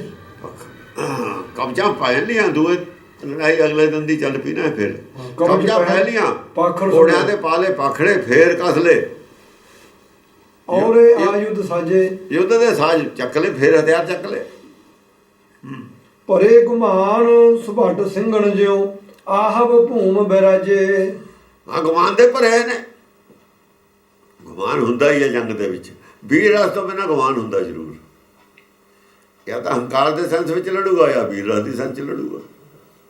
ਤ੍ਰਿਕੁਟੀ 'ਚ ਖੜ ਕੇ ਲੜੂਗਾ ਤਾਂ ਗੁਮਾਨ ਮੰਨਿਆ ਜਾਊਗਾ। ਜੇ ਆਪਣੇ ਇੱਕ ਮਨ ਇੱਕ ਚਿੱਤ ਹੋ ਕੇ ਲੜੂਗਾ, ਸੱਚ ਵਾਸਤੇ ਜਾਂ ਲੜਦਾ, ਇੱਕ ਮਨ ਇੱਕ ਚਿੱਤ ਹੋ ਕੇ ਵਾਸਤੇ ਲੜਦਾ। ਫਿਰ ਜੇ ਆਪਣੇ ਵਾਸਤੇ ਲੜਦਾ, ਸੰਸਾਰੀ ਆਪਣੀ ਇੱਜ਼ਤ ਵਾਸਤੇ ਜਾਂ ਸੰਸਾਰੀ ਹੋਮੇ ਵਾਸਤੇ ਲੜਦਾ, ਫਿਰ ਗੁਮਾਨ ਨਾਲ ਲੜਦਾ। ਆਹਬ ਭੂਮ ਬਿਰਾਜੇ। ਹਾਂ, ਜੰਗ ਮੈਦਾਨ 'ਚ ਆ ਕੇ ਆਹਬ ਹੁੰਦਾ। ਜੰਗ ਆਹਬ ਜੰਗ ਨੂੰ ਕਹਿੰਦੇ ਨੇ। ਭੂਮ ਜੰਗੇ ਮੈਦਾਨ 'ਚ ਆ ਕੇ ਖੜੇ ਖਲੋਗੇ। ਗਹਿ ਗਹਿ ਚੱਲੇ ਸਦਾ ਗਾਜੀ ਸਭ ਸੁਭਟ ਅਯੋਧਨ ਕਾਜੇ। ਹਾਥੀਆਂ ਦੇ ਹਾਥੀ ਲੈ ਲਏ, ਹਾਥੀਆਂ ਤੇ ਚੜ੍ਹ ਕੇ ਚੱਲ ਪਏ। ਕੁਛ ਘੋੜਿਆਂ ਤੇ ਨੇ, ਕੁਛ ਹਾਥੀਆਂ ਤੇ। ਗਾਜੀ ਸਭ ਸਭ ਸੁਭਟ ਅਯੋਧਨ ਕਾਜੇ। ਹਾਂ ਇਹੋ ਧਨ ਹੁੰਦਾ ਯੁੱਧਾਂ ਦੇ ਕਾਰਨ। ਸੁਭਾਟਾਂ ਨੇ ਹਥਿਆਰ ਚੱਕੇ ਨੇ, ਯੁੱਧ ਕਰਨ ਦੇ, ਹਾਥੀ ਘੋੜੇ ਲਏ ਨੇ, ਯੁੱਧ ਦੇ ਸਾਜ਼ ਨੇ ਸਾਰੇ, ਯੁੱਧ ਕਰਨ ਵਾਸਤੇ ਸਾਰੇ ਲਏ ਨੇ। ਹਾਥੀ ਘੋੜਿਆਂ ਤੋਂ ਵੀ ਚੜ੍ਹ ਕੇ ਜਾਂਦੇ ਨੇ, ਹਥਿਆਰ ਪਹਿਨ ਕੇ ਹਰ ਵਕਤ ਜਾਂਦੇ ਸੀ। ਪਰ ਇਹ ਯੁੱਧ ਨੂੰ ਚੱਲੇ ਨੇ, ਯੁੱਧ ਵਾਸਤੇ, ਯੁੱਧ ਕਰਨ ਵਾਸਤੇ ਚੱਕੇ ਨੇ। ਆਹਵ ਭੂਮੀ ਸੂਰ ਅਸ ਸੋਭੇ, ਨਿਰਖ ਇੰਦਰ ਦੁੱਤ ਲਾਜੇ। ਆਪ ਭੂਮੀ ਦੇ ਵਿੱਚ ਜੰਗੇ ਮੈਦਾਨ 'ਚ ਆਪ ਭੂਮ ਸੂਰ ਅਸ ਸੋਭੇ, ਸੂਰ ਨੇ ਜਿਹੜੇ ਐਸੇ ਸੁਭਾਇਮਾਨ, ਐਸੇ ਸੋਭ ਰਹੇ ਨੇ। ਨਿਰਖ ਇੰਦਰ ਦੁੱਤ ਲਾਜੇ। ਇੰਦਰ ਵੀ ਦੇਖ ਕੇ ਇੰਦਰ ਦਾ ਹੌਸਲਾ ਵੀ ਡੋਲਦਾ। ਇੰਦਰ ਯੋਧਾ ਜਿਹੜਾ ਬੜਾ ਮੰਨਿਆ ਜਾਂਦਾ ਨਾ ਜਾਂ ਜੰਗ ਕਰਨ ਵਾਸਤੇ, ਉਹਦੀ ਵੀ ਕਹਿੰਦੇ ਜਿਹੜੀ ਛਵੀ ਹੈ ਨਾ, ਹਾਂ ਉਹ ਇੰਨੇ ਹੌਸਲੇ ਨੇ। ਇੰਦਰ ਤਾਂ ਭੱਜ ਜਾਂਦਾ ਹੁੰਦਾ, ਇੰਦਰ ਤਾਂ ਲੱਗਦਾ, ਇੰਦਰ ਤਾਂ ਭੱਜ ਜਾਂਦਾ ਹੁੰਦਾ ਦੌਤ ਖਾ ਕੇ। ਇੰਦਰ ਤਾਂ ਕਈ ਵਾਰ ਭੱਜਦਾ ਦਿਖਾਇਆ। ਇਹ ਭੱਜਣ ਵਾਲਾ ਕੋਈ ਨਹੀਂ ਨਾ, ਅੜੇ ਹੋਏ ਨੇ, ਤਾਂ ਕਰਕੇ ਉਹਨੂੰ ਸ਼ਰਮ ਆਉਂਦੀ ਹੈ। ਕੱਲ ਗਏ ਨੇ ਫੇਰ ਅੱਜ ਆ ਗਏ, ਤਾਂ ਦੂਏ ਦਿਨ ਆਉਂਦਾ ਹੀ ਨਹੀਂ ਹੁੰਦਾ ਇੰਦਰ ਤਾਂ। ਟੂਕ ਟੂਕ ਹੋਏ ਗਿਰੇ ਧਰਨ ਪਰ, ਆਹਵ ਛੋਰ ਨ ਭਾਜੇ। ਟੁਕ ਟੁਕ ਕਰਕੇ ਧਰਤੀ ਤੇ ਗਿਰੀ ਜਾਂਦੇ ਨੇ ਭਾਵੇਂ, ਪਰ ਆਹਵ ਛੋਰ ਨ ਭਾਜੇ। ਹਾਂ ਨਹੀਂ ਛੱਡ ਕੇ ਭੱਜਦੇ, ਪੈਰ ਨਹੀਂ ਪਿੱਛੇ ਹਟਾਉਂਦੇ। ਪ੍ਰਾਪਤ ਅੱਜ ਤਾਈਂ ਇੰਦਰ ਜ਼ਖਮੀ ਹੋਇਆ ਨਹੀਂ। ਇੰਦਰ ਕਦੇ ਇਹਦੀ ਬਾਂਹ ਦਾ ਕਿਤੇ ਤੀਰ ਨਹੀਂ ਲੱਗਿਆ ਹੋਇਆ ਸਾਬਤ ਹੋਇਆ, ਕਿਤੇ ਜ਼ਖਮੀ ਹੋਇਆ ਨਹੀਂ ਸਾਬਤ ਹੋਇਆ। ਇਹਦਾ ਹੁਣ ਕਦੇ ਲੜਿਆ ਹੀ ਨਹੀਂ ਇਹ, ਤਾਂ ਕਰਕੇ ਉਹਨੂੰ ਕਹਿੰਦੇ ਸ਼ਰਮਸਾਰ ਹੁੰਦਾ। ਹਾਂ ਭੱਜ ਜਾਂਦਾ ਹੁੰਦਾ ਹੈ, ਲੜਾਈ ਤੋਂ ਪਹਿਲਾਂ ਹੀ ਭੱਜ ਜਾਂਦਾ। ਦੇਵਤੇ ਵੀ ਬਹੁਤੇ ਭੱਜਦੇ ਹੀ ਹੁੰਦੇ ਨੇ, ਲੜਦੇ ਨਹੀਂ ਹੁੰਦੇ। ਪ੍ਰਾਪਤ ਭਏ ਦੇਵ ਮੰਦਰ ਕਹਿ, ਸ਼ਸਤਰ ਸੁਭਟ ਨਿਵਾਜੇ। ਪ੍ਰਾਪਤ ਭਏ ਦੇਵ ਮੰਦਰ ਕਹਿ, ਦੇਵ ਮੰਦਰ ਕਹੇ, ਉਹੀ ਦੇਵ ਮੰਦਰ ਫਿਰ ਆ ਗਿਆ। ਉਹ ਦਿਵਾਲਿਆਂ ਨੂੰ ਦੇਵ ਮੰਦਰ ਕਹਿੰਦਾ। ਹਾਂ ਦੇਵ ਮੰਦਰ ਨੂੰ ਪ੍ਰਾਪਤ ਹੋਈ ਜਾਂਦੇ ਨੇ, ਨਿਜ ਘਰ ਦੀ ਪ੍ਰਾਪਤੀ ਕਰੀ ਜਾਂਦੇ ਨੇ। ਪ੍ਰਾਪਤ ਭਏ ਦੇਵ ਮੰਦਰ ਕਹਿ, ਹਾਂ ਉਹ ਦੇਵ ਮੰਦਰ ਫਿਰ ਸ਼ਸਤਰ ਸੁਭਟ ਨਿਵਾਜੇ। ਹਾਂ ਕਿਉਂਕਿ ਜੰਗ ਦੋ ਧਰਮਾਂ ਦੀ ਚੱਲਦੀ ਹੈ। ਉਹ ਆਪਣੇ ਧਰਮ ਤੇ ਖੜੇ ਨੇ, ਉਹ ਆਪਣੇ ਧਰਮ ਤੇ ਖੜੇ ਨੇ। ਉਹ ਵੀ ਧਰਮ ਨੂੰ ਠੀਕ ਮੰਨੀ ਬੈਠੇ ਨੇ, ਦੂਏ ਪਾਸੇ ਵਾਲੇ। ਨਾ ਅਦੇਵ ਕੋਈ ਵੀ ਨਹੀਂ ਹੈ। ਜਿਹੜੇ ਦੱਤਾਤਰੇय ਦੇ ਉਹਨੇ ਅਸਲ ਦੇ ਵਿੱਚ ਅਗਿਆਨਤਾ ਜ਼ਰੂਰ ਹੈ, ਅਗਿਆਨਤਾ ਜ਼ਰੂਰ ਹੈ ਉਹਨਾਂ ਨੂੰ, ਪਰ ਲੜਦੇ ਧਰਮ ਦੀ ਲੜਾਈ। ਸੰਨਿਆਸੀ ਵੀ ਜਿਹੜੇ, ਹਾਂ ਸੰਨਿਆਸੀ ਨੇ ਜਿਹੜੇ, ਉਹ ਆਪਣੇ ਹਿਸਾਬ ਨਾਲ ਤਾਂ ਲੜਦੇ ਨੇ ਲੜਾਈ ਧਰਮ ਦੀ। ਜਿਵੇਂ ਹੁਣ ਇਸਲਾਮ ਵਾਲੇ ਲੜਦੇ ਨੇ, ਠੀਕ ਹੈ, ਪੂਰੇ ਚਾਹੇ ਪੂਰਾ ਧਰਮ ਨਹੀਂ ਮੰਨਿਆ ਗੁਰਬਾਣੀ ਨੇ, ਪਰ ਲੜਦੇ ਤਾਂ ਉਹ ਧਰਮ ਖਾਤਰ ਨੇ। ਉਹਨਾਂ ਨੇ ਕਿਹਾ ਸੀਗਾ ਬਈ ਅਸੀਂ ਲੜਦੇ ਹਾਂ ਧਰਮ ਵਾਸਤੇ, ਅਮਰੀਕਾ ਲੜਦਾ ਤੇਲ ਵਾਸਤੇ, ਅਖੀਰ ਸਾਡੀ ਜਿੱਤ ਹੋਊਗੀ। ਤਾਲਿਬਾਨ ਨੇ ਕਿਹਾ ਸੀ ਆਖਰੀ ਜਿੱਤ ਸਾਡੀ ਹੋਊਗੀ। ਤੇ ਉੱਥੇ ਅਮਰੀਕਾ 'ਚ ਹਾਹਾਕਾਰ ਪਿਆ ਹੋਇਆ। ਤੇਲ ਵਾਲੇ ਜਿਹੜੇ ਲੋਕ ਨੇ ਉਹ ਮੁੱਠੀ ਭਰ ਨੇ, ਮਾਰਨ ਵਾਲੇ ਦੂਏ ਨੇ ਗਰੀਬ। ਉੱਥੇ ਨਵੀਂ ਚਰਚਾ ਚੱਲਦੀ ਵੀ ਅਸੀਂ ਕਿਉਂ ਮਰੀਏ, ਪੰਗੇ ਤੁਸੀਂ ਲੈਂਦੇ ਹੋ, ਤੁਹਾਡਾ ਆਪਣਾ ਇੰਟਰਸਟ ਹੈ। ਉਹ ਅਮਰੀਕਾ ਦਾ ਇੰਟਰਸਟ ਨਹੀਂ ਹੈ, ਕੁਛ ਆਦਮੀਆਂ ਦਾ ਇੰਟਰਸਟ ਹੋਊਗਾ। ਉੱਥੇ ਇਹ ਜਿਹੇ ਖਿਆਲ ਹੈ ਨਵਾਂ ਪੈਦਾ ਹੋ ਗਿਆ। ਉਹਨਾਂ ਦਾ ਧਰਮ ਦੀ ਯੁੱਧ ਹੈ, ਉਹਨਾਂ ਨੂੰ ਨਵੇਂ ਗੁੰਡੇ ਮਿਲੀ ਜਾਂਦੇ। ਉਹ ਤਾਂ ਜਹਾਦ ਹੈ ਨਾ, ਉਹ ਜਹਾਦ ਦੀ ਲੜਾਈ ਲੜਦੇ ਨੇ, ਇਹ ਇੰਟਰਸਟ ਦੀ ਲੜਾਈ ਲੜਦੇ ਨੇ। ਦੁਨਿਆਵੀ ਇਹਨਾਂ ਦਾ ਹਾਨੀ ਲਾਭ ਦੀ ਲੜਾਈ ਲੜਦੇ, ਦੁਨਿਆਵੀ ਧਨ ਦੀ ਲੜਾਈ ਲੜਦੇ। ਇਸ ਕਰਕੇ ਇਹ ਡਿਫੈਂਸਿਵ ਹੋਏ ਹੋਏ, ਮੁਸ਼ਕਿਲ ਹੋਈ ਹੈ। ਬੰਦੇ ਨਹੀਂ ਮਿਲ ਰਹੇ ਇਹਨਾਂ ਨੂੰ, ਤਾਂ ਜ਼ਬਰਦਸਤੀ ਇਹਨਾਂ ਨੂੰ ਉੱਥੇ ਸਾਨੂੰ ਮਿਲਟਰੀ ਜਾਣਾ ਹੀ ਪੈਂਦਾ ਨਾ। ਜੇ ਆਪਸ਼ਨ ਹੋਵੇ ਤਾਂ ਮੁਸ਼ਕਿਲ ਹੋ ਜਾਊਗਾ। ਕਲਿਆਣ ਦੈਦ ਧਾਵਤ ਭਏ ਜੁਝਾਰੇ, ਦਹਿ ਦੇ ਸਤਾਵਤ ਭੈ ਜੁਝਾਰੇ। ਜਿਹੜੇ ਯੋਧੇ ਨੇ ਜੁਝਾਰੇ ਨੇ, ਦਸਾਂ ਦਿਸ਼ਾਵਾਂ 'ਚ ਫੈਲ ਗਏ, ਦਸਾਂ ਦਿਸ਼ਾਵਾਂ 'ਚ ਫੈਲ ਗਏ। ਦਸਾਂ ਦਿਸ਼ਾਵਾਂ 'ਚ ਕਿਵੇਂ ਫੈਲ ਗਏ? ਦਿਸ਼ਾਵਾਂ ਤਾਂ 8 ਹੀ ਨੇ ਸੰਸਾਰ ਤੇ। ਦਹਿ ਦੇ ਸਤਾਵਤ ਭਏ, ਇਹ ਦਹਿ ਦੇ ਸਤਾਵਤ ਭਏ। ਕੁਝ ਤਾਂ ਜਿਹੜੇ ਦੇਵਲੋਕ ਜਾਈ ਜਾਂਦੇ ਉੱਪਰ ਚਲੇ ਗਏ ਉਹ ਜਿਹੜੇ ਮੂਜੀ ਨੇ ਨਰਕ ਜੋ ਨਰਕ ਵੱਲ ਨੂੰ ਚਲੇ ਜਾਂਦੇ ਨੇ। ਦੂਏ ਜਿਹੜੇ ਭੱਜ ਗਏ ਇੱਥੋਂ ਛੱਡ ਕੇ, ਜਿਹੜੇ ਮੈਦਾਨ ਛੱਡ ਕੇ ਚੋਰੀ ਛੁਪੇ ਭੱਜੀ ਜਾਂਦੇ ਨੇ, ਨਰਕੇ ਚਲੇ ਗਏ। 2 ਦਿਸ਼ਾਵਾਂ ਤੈਅ ਹੋ ਗਈ। ਜੰਗ 'ਚ ਉਹ ਵੀ ਚਲੇ ਗਏ, ਉਹ ਸਰੀਰ ਦੇ ਕੇ ਚਲੇ ਗਏ, ਇੱਕ ਸਰੀਰ ਲੈ ਕੇ ਚਲੇ ਗਏ, ਭੱਜ ਗਏ। ਜੰਗ 'ਚੋਂ ਦੋਏ ਗੈਰ ਹਾਜ਼ਰ ਹੋ ਗਏ। ਸਰੀਰ ਜਿਹਨਾਂ ਦਾ ਖਤਮ ਹੋ ਗਿਆ ਉਹ ਵੀ ਖੁਸ਼ੀ ਨਾਲ ਸਰੀਰ, ਮਤਲਬ ਹੈ ਜਿਹੜੇ ਜੰਗ 'ਚ ਜੂਝ ਗਏ, ਇੱਕ ਧੱਕੇ ਧਕਾਏ ਜੂਝ ਗਏ, ਚਲੋ ਉਹ ਵੀ ਕਿਸੇ ਨਾ ਕਿਸੇ ਤਰੀਕੇ ਨਾਲ ਬਚ ਗਏ। ਜਿਹੜੇ ਭੱਜ ਗਏ ਉਹ ਨਰਕ ਚਲੇ ਗਏ। ਮੌਕੇ 'ਤੇ ਆ ਗਏ ਡਿਊਟੀ ਤੋਂ, ਭੱਜ ਗਏ। ਤਨਖਾਹ ਕਾਹਦੀ ਲੈਂਦੇ ਸੀ? ਤਨਖਾਹ ਤਾਂ ਲੈਂਦੇ ਸੀ ਮਰਨ ਦੀ, ਲੜਨ ਦੀ। ਤੇ ਹੁਣ ਮੌਕੇ 'ਤੇ ਆ ਕੇ ਭੱਜ ਗਏ, ਉਹ ਨਰਕ ਚਲੇ ਗਏ। ਸਰੀਰ ਤਾਂ ਕਰ ਛੱਡਣਾ ਪਊ ਜਦ ਵੀ, ਹੋਰ 2 ਸਾਲ 4 ਸਾਲ 10 ਸਾਲ ਜੋ ਵੀ, ਲੇਕਿਨ ਉਹ ਜਿਹੜੀ ਜ਼ਿੰਦਗੀ ਜਿਉਣਗੇ ਜ਼ਮੀਰ ਤੋਂ ਕਰਕੇ ਥੱਲੇ, ਉਹ ਨਰਕ ਚਲੇ ਗਏ। ਤੇ ਬਾਕੀ 8 ਦਿਸ਼ਾਵਾਂ 'ਚ ਲੜਦੇ ਹੈਗੇ ਹੀ ਨੇ। 8 ਦਿਸ਼ਾਵਾਂ ਤਾਂ ਫੈਲਿਆ ਹੋਇਆ ਹੈ ਉਹ ਲੜਾਈ। 10 ਦਿਸ਼ਾਵਾਂ ਲਿਖਤੀਆਂ। ਇਹ ਕੁਝ ਨੁਕਤੇ ਹੁੰਦੇ ਨੇ ਜਿਹੜੇ ਕਲੀਅਰ ਕਰਨੇ ਹੁੰਦੇ ਨੇ। ਉਹ ਧਰਮ ਦੇ ਐਂਗਲ ਤੋਂ ਨੁਕਤੇ ਕਲੀਅਰ ਜਿਹੜੇ ਕਰਨੇ ਨੇ ਉਹ ਜ਼ਰੂਰੀ ਨੇ। ਹਥਿਆਰਾਂ ਹਥੂਰਾਂ ਦੇ ਨਾਂ ਤਾਂ ਚਲੋ ਉਹ ਤਾਂ ਕੋਈ ਖਾਸ ਗੱਲ, ਉਹ ਤਾਂ ਕੋਈ ਖਾਸ ਗੱਲ ਨਹੀਂ ਹੁੰਦੀ। ਮੁਦਗਰ ਗੁਫਨ ਗੁਰਜ ਗੋਲਾਲੇ ਪਟਸ ਪਰਗ ਪ੍ਰਹਾਰੇ। ਇਹ ਜਿਹੇ ਮੁਦਗਰ ਨੇ, ਗੁਰਜ ਗੋਪੀ ਨੂੰ ਕਹਿੰਦੇ ਨੇ। ਉਹ ਬੱਟਾ ਚਲਾ ਕੇ ਮਾਰਦੇ ਹੁੰਦੇ ਸੀ ਅੱਗੇ ਪਾ ਕੇ, ਉਹ ਵੀ ਦੂਰ ਜਾਂਦਾ ਨਾ ਬੱਟਾ। ਇੱਕ ਹੁੰਦਾ ਗੋਲਾ, ਹੁੰਦਾ ਜੰਜੀਰ ਦੇ ਵਿੱਚ ਬੰਨਿਆ ਹੋਇਆ ਹੁੰਦਾ ਗੋਲਾ, ਉਹਦੇ ਗੋਲੇ ਦੇ ਆਲੇ ਦੁਆਲੇ ਕਿੱਲ ਹੁੰਦੇ ਨੇ। ਉਹ ਜੇ ਤਾਂ ਢਾਲ ਦੇ ਉੱਤੇ ਪੈ ਜਾਏ ਤਾਂ ਰੁਕ ਜਾਂਦਾ, ਜੇ ਕਿਤੇ ਅੱਗੇ ਪਿੱਛੇ ਪੈ ਜਾਏ ਫਿਰ ਉਹ ਰੁਕਦਾ ਨਹੀਂ। ਸੰਗਲੀ ਹੁੰਦੀ ਹੈ ਨਾ, ਉਹ ਟੇਢਾ ਹੋ ਕੇ ਲੱਗਦਾ। ਪਟਸ ਪਰਗ ਪ੍ਰਹਾਰੇ। ਪਟਸ ਹੁੰਦਾ ਇੱਕ ਲੱਕੜ ਦਾ, ਉਹ ਨਾ ਉਹਦਾ ਡੰਡਾ ਹੁੰਦਾ ਲੋਹੇ ਦਾ, ਉਹਨੂੰ ਫੰਨਰ ਲਾਇਆ ਹੁੰਦਾ ਇੱਕ, ਮਤਲਬ ਲੋਹੇ ਦਾ ਪਟਾ ਕਹਿੰਦੇ ਨੇ ਉਹਨੂੰ। ਉਹ ਪਟਾ ਵੀ ਮਾਰੀ ਦਾ ਜਦ, ਉਹ ਜੇ ਢਾਲ ਵੀ ਹੋਵੇ ਤਾਂ ਉੱਪਰ ਦੀ ਆ ਕੇ ਲੱਗਦਾ, ਮੁੱਚ ਜਾਂਦਾ, ਉਹ ਲੰਬਾ ਹੁੰਦਾ। ਉਹਦੇ ਨਾਲ ਦੇ ਪ੍ਰਹਾਰ ਕਰਦੇ ਨੇ ਗੁਰਜ। ਹਾਂ ਪਟਾ ਚਲਾਉਂਦੇ ਨੇ ਜਿਹੜੇ, ਉਹ ਰੁਕਦਾ ਨਹੀਂ ਹੈ। ਜੇ ਰੋਕੂਗੇ ਉਹਨੇ ਮੁੜ ਕੇ ਲੱਗ ਜਾਣਾ। ਉਸ ਵੇਲੇ ਇਹੋ ਜਿਹੇ ਹਥਿਆਰ ਸੀਗੇ। ਹਾਂ, ਉਹ ਨਿਗਾਹ ਸਿੰਘਾਂ ਕੋਲ ਹਥਿਆਰ ਉਹ ਮਿਲਦੇ ਨੇ, ਨਿਸ਼ਾਨੀ ਜਿਹੜੇ ਇਹਦੇ ਵਿੱਚ ਨੇ, ਜਿਹੜੇ ਇਹਦੇ ਵਿੱਚ ਲਿਖੇ ਹਥਿਆਰ ਨੇ ਨਾ, ਉਹ ਫਿਰ ਉਹੋ ਜਿਹੇ ਰੱਖਦੇ ਨੇ, ਚਾਹੇ ਵਰਤਣ ਚਾਹੇ ਨਾ ਵਰਤਣ, ਉਹ ਰੱਖਦੇ ਨੇ ਇੱਥੇ।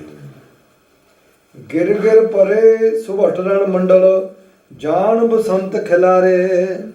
ਹਾਂ, ਸੁਭਟ ਜਿਹੜੇ ਸੂਰਮੇ ਨੇ ਜ਼ਖਮੀ ਹੋ ਕੇ ਰਣ ਮੰਡਲ ਦੇ ਵਿੱਚ ਗਿਰ ਰਹੇ ਨੇ, ਸ਼ਹੀਦ ਹੋ ਰਹੇ ਨੇ।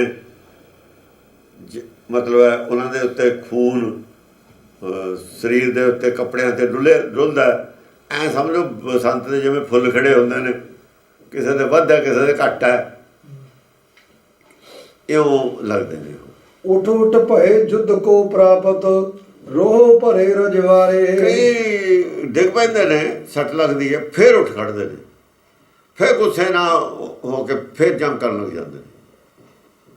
ਡਿੱਗ ਜਾਂਦੇ ਨੇ, ਕੋਈ ਚੋਟ ਚਾਟ ਲੱਗੀ ਤੇ ਜਾਂ ਅੜ ਕੇ ਡਿੱਗ ਜਾਂਦੇ ਨੇ, ਫਿਰ ਉੱਠਦੇ ਨੇ ਗੁੱਸੇ ਨਾਲ, ਰੋਹ ਭਰੇ ਰਜਵਾਰੇ, ਰੋਹ ਨਾਲ ਫਿਰ ਜੰਗ ਕਰਨ ਲੱਗ ਜਾਂਦੇ ਨੇ ਉੱਠ ਕੇ। ਭਖ ਭਖ ਵੀਰ ਪੀਸ ਦਾਤਨ ਕਹਿ ਰਣ ਮੰਡਲੀ ਹਕਾਰੇ। ਹਾਂ, ਗੁੱਸੇ ਨਾਲ ਭਖੇ ਹੋਏ, ਭਖ ਕੇ ਦੰਦਾਂ ਨੂੰ ਪੀ ਕੇ, ਦੰਤਨ ਕੋ ਕਹਿ, ਪੀਸ ਦਾਤਨ ਕਹਿ, ਦੰਦਾਂ ਨੂੰ ਪੀ ਕੇ ਫਿਰ ਜੋ ਮਤਲਬ ਹੈ ਪੈਂਦੇ ਨੇ ਦੂਏ ਰਣ ਮੰਡਲੀ ਹਕਾਰੇ। ਹਾਂ, ਫਿਰ ਕਹਿੰਦੇ ਨੇ ਵੀ ਅੱਜ ਅਸੀਂ ਹੈਗੇ ਆ, ਮਤਲਬ ਇੱਕ ਪਾਸਾ ਕਰਕੇ ਜਾਵਾਂਗੇ, ਜਾਂਦੇ ਨਹੀਂ, ਭੱਜਦੇ ਨਹੀਂ, ਤੱਕ ਇੱਕ ਦੂਏ ਨੂੰ ਉਹ ਮਤਲਬ ਲਲਕਾਰਦੇ ਨੇ।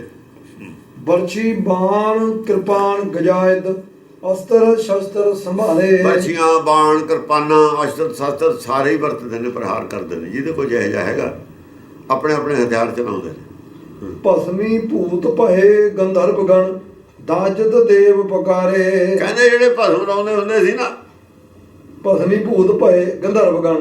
ਭੂਤ ਪਹਿਲਾਂ, ਭੂਤ ਮਤਲਬ ਪਹਿਲਾਂ ਜੰਗ ਤੋਂ ਪਹਿਲਾਂ ਤਾਂ ਐ ਸੀ ਵੀ ਸਾਧ ਨੇ ਭਸਮ। ਕਹਿੰਦੇ ਗੰਧਰਵ ਗਣ ਹੋਏ ਨੇ ਤਾਂ ਮਰਨਾ ਮੜ ਲਿਆ ਇਹਨਾਂ ਨੇ। ਹੁਣ ਪਿਆਰ ਭਸਮੀ ਰੂਪ ਹੋ ਗਿਆ। ਭੂਤ ਭਏ ਗੰਧਰਵ ਗਣ ਭਏ। ਹਾਂ ਹੁਣ ਉੱਪਰ ਉੱਠ ਗਏ ਸਰੀਰ ਸਰੂਰ ਤੋਂ ਵੀ। ਹੁਣ ਉਹ ਨਹੀਂ ਯਾਦ ਹੈਗਾ ਸਰੀਰ ਤੇ ਭਸਮ ਨਹੀਂ ਯਾਦ ਹੈਗੀ। ਹੁਣ ਦਾਜਤ ਦੇਵ ਪੁਕਾਰੇ। ਹੁਣ ਤਾਂ ਉਹ ਮਤਲਬ ਹੈ ਜੰਗ ਸਭ ਕੁਝ ਭੁੱਲ ਗਏ। ਉਹ ਥੱਲੇ ਵਾਲਾ ਭੇਸ ਭੂਸ ਸਭ ਭੁੱਲੇ ਹੋਏ ਨੇ। ਦਾਜਤ ਦੇਵ ਪੁਕਾਰੇ। ਦਾਜਤ ਦੇ ਪੁਕਾਰੇ। ਅੰਦਰ ਉਹਨਾਂ ਦੇ ਐ ਵੀ ਜਿਵੇਂ ਜਿਹੜਾ ਅੰਤਰਾਤਮਾ ਹੈ ਉਹ ਗੱਲਾਂ ਨਾਲ ਉਹ ਅੱਗ ਹੈ ਉਹਦੇ ਅੰਦਰ ਵਰਸਦੀ। ਦੇਵ ਦੇ ਅੰਦਰ ਅੱਗ ਲੱਗੀ। ਅੱਗ ਨਾ ਮੈਨੂੰ ਅੱਗ ਲੱਗੀ। ਇਹੋ ਜਿਹੀਆਂ ਗੱਲਾਂ ਜਿਹੜੀਆਂ ਹੋਈਆਂ ਨਾ ਖੋਚ ਨੇ ਸਾਰੇ। ਉਹ ਜਾ ਕੇ ਆ ਨਾ ਵੀ ਤੁਸੀਂ ਸਿਰ ਬਣਾ ਦਿਓ। ਉਹ ਕਹਿੰਦੇ ਵੀ ਸਾਡੇ ਤਾਂ ਅੰਦਰ ਅੱਗ ਲੱਗੀ ਪਈ। ਉਹਨਾਂ ਦੇ ਅੰਦਰ ਅੱਗ ਲੱਗੀ ਪਈ। ਦਾਜ ਦੇਵ ਦੇਵ ਜਿਹੜਾ ਦੱਜ ਗਿਆ ਉਹਨਾਂ ਦਾ ਨਾ ਪੁਕਾਰੇ। ਉਹ ਪੁਕਾਰਦੇ ਨੇ ਵੀ ਹੁਣ ਅਸੀਂ ਇੱਕ ਸਰਾ ਕਰਕੇ ਹੀ ਹਟਾਂਗੇ। ਹਮ ਮਤ ਮੰਦ ਚਰਨ ਸ਼ਰਨਾਗਤੀ ਕਾਹੇ ਨਾ ਲੇਤ ਉਭਾਰੇ। ਹਾਂ ਹਮ ਮਤ ਮੰਦ ਚਰਨ ਸ਼ਰਨਾਗਤ ਕਾਹੇ ਨਾ ਲੇਤ ਉਭਾਰੇ। ਅਸੀਂ ਮੰਦ ਮਤ ਹਾਂ, ਤੇਰੇ ਚਰਨਾਂ ਦੀ ਛਣ ਵਿੱਚ ਆ, ਸਾਨੂੰ ਉਦੋਂ ਉੱਪਰ ਚੁੱਕ ਲੈ। ਇਹਦੇ ਨੂੰ ਸਰੀਰ ਛੱਡਣਾ ਮੰਨ ਲਿਆ ਪਰ ਰਣ ਭੂਮੀ ਨਹੀਂ ਛੱਡਦੇ। ਕਾਹੇ ਨਾ ਲੇਤ ਉਭਾਰੇ। ਉਭਾਰੇ ਵੀ ਜੇ ਮਤਲਬ ਹੈ ਅਸੀਂ ਨਹੀਂ ਵੀ ਸਾਨੂੰ ਉਹਨਾਂ ਗਿਆਨ ਹੈ ਤਾਂ ਇਹਦਾ ਮਤਲਬ ਇਹ ਨਹੀਂ ਵੀ ਅਸੀਂ ਭੇਖ ਛੱਡਦੀ, ਅਸੀਂ ਜਟਾਉਣ ਲਾ ਦਈਏ। ਇਹ ਤਾਂ ਅਸੀਂ ਪਰਮੇਸ਼ਰ ਦੀ ਗੱਲ ਹੈ। ਉਹਨੂੰ ਕਹਿ ਰਹੇ ਨੇ ਵੀ ਉਹ ਉੱਪਰ ਸਾਨੂੰ ਸਾਡੀ ਬੁੱਧੀ ਦਵੇ ਤੋਂ ਉੱਪਰ ਚੁੱਕ ਲਵੇ। ਪਰ ਇਹ ਅਸੀਂ ਦੱਤ ਨੂੰ ਨਹੀਂ ਛੱਡਦੇ, ਮੰਨਦੇ ਨਹੀਂ ਛੱਡਣਾ। ਦੱਤ ਨੂੰ ਭੁੱਲਣਾ ਨਹੀਂ ਮੰਨਦੇ, ਦੱਤ ਨੂੰ ਛੱਡਣਾ ਨਹੀਂ ਮੰਨਦੇ। ਚਾਹੇ ਦੱਤ ਵਾਲੇ ਕੋਲ ਉਹਨਾਂ 'ਚ ਹੈ ਚਾਹੇ ਨਹੀਂ ਹੈ। ਜਿਵੇਂ ਸਿੱਖ ਨੇ ਗੁਰੂਆਂ ਨੂੰ ਨਹੀਂ ਕਹਿੰਦੇ ਵੀ ਵਿਸਰ ਜੀ ਅਸੀਂ, ਚਾਹੇ ਗੁਣਾਂ 'ਚ ਹੈ ਚਾਹੇ ਨਹੀਂ ਹੈ। ਇਹ ਸਿਰੜ ਹੈ, ਇਹ ਸਿਰੜ ਹੈ। ਇਹ ਉਹ ਸਿਰੜ ਦਾ ਖੈਰ ਪੂਰਾ ਗਿਆਨ ਨਾ ਹੁੰਦਾ। ਇਹ ਵੀ ਇੱਕ ਕਿਸਮ ਦਾ ਇਹਨਾਂ ਦਾ ਸਿਰੜ ਹੈ, ਅਗਿਆਨਤਾ। ਹਠਯੋਗ ਹੈ, ਹਠਯੋਗ।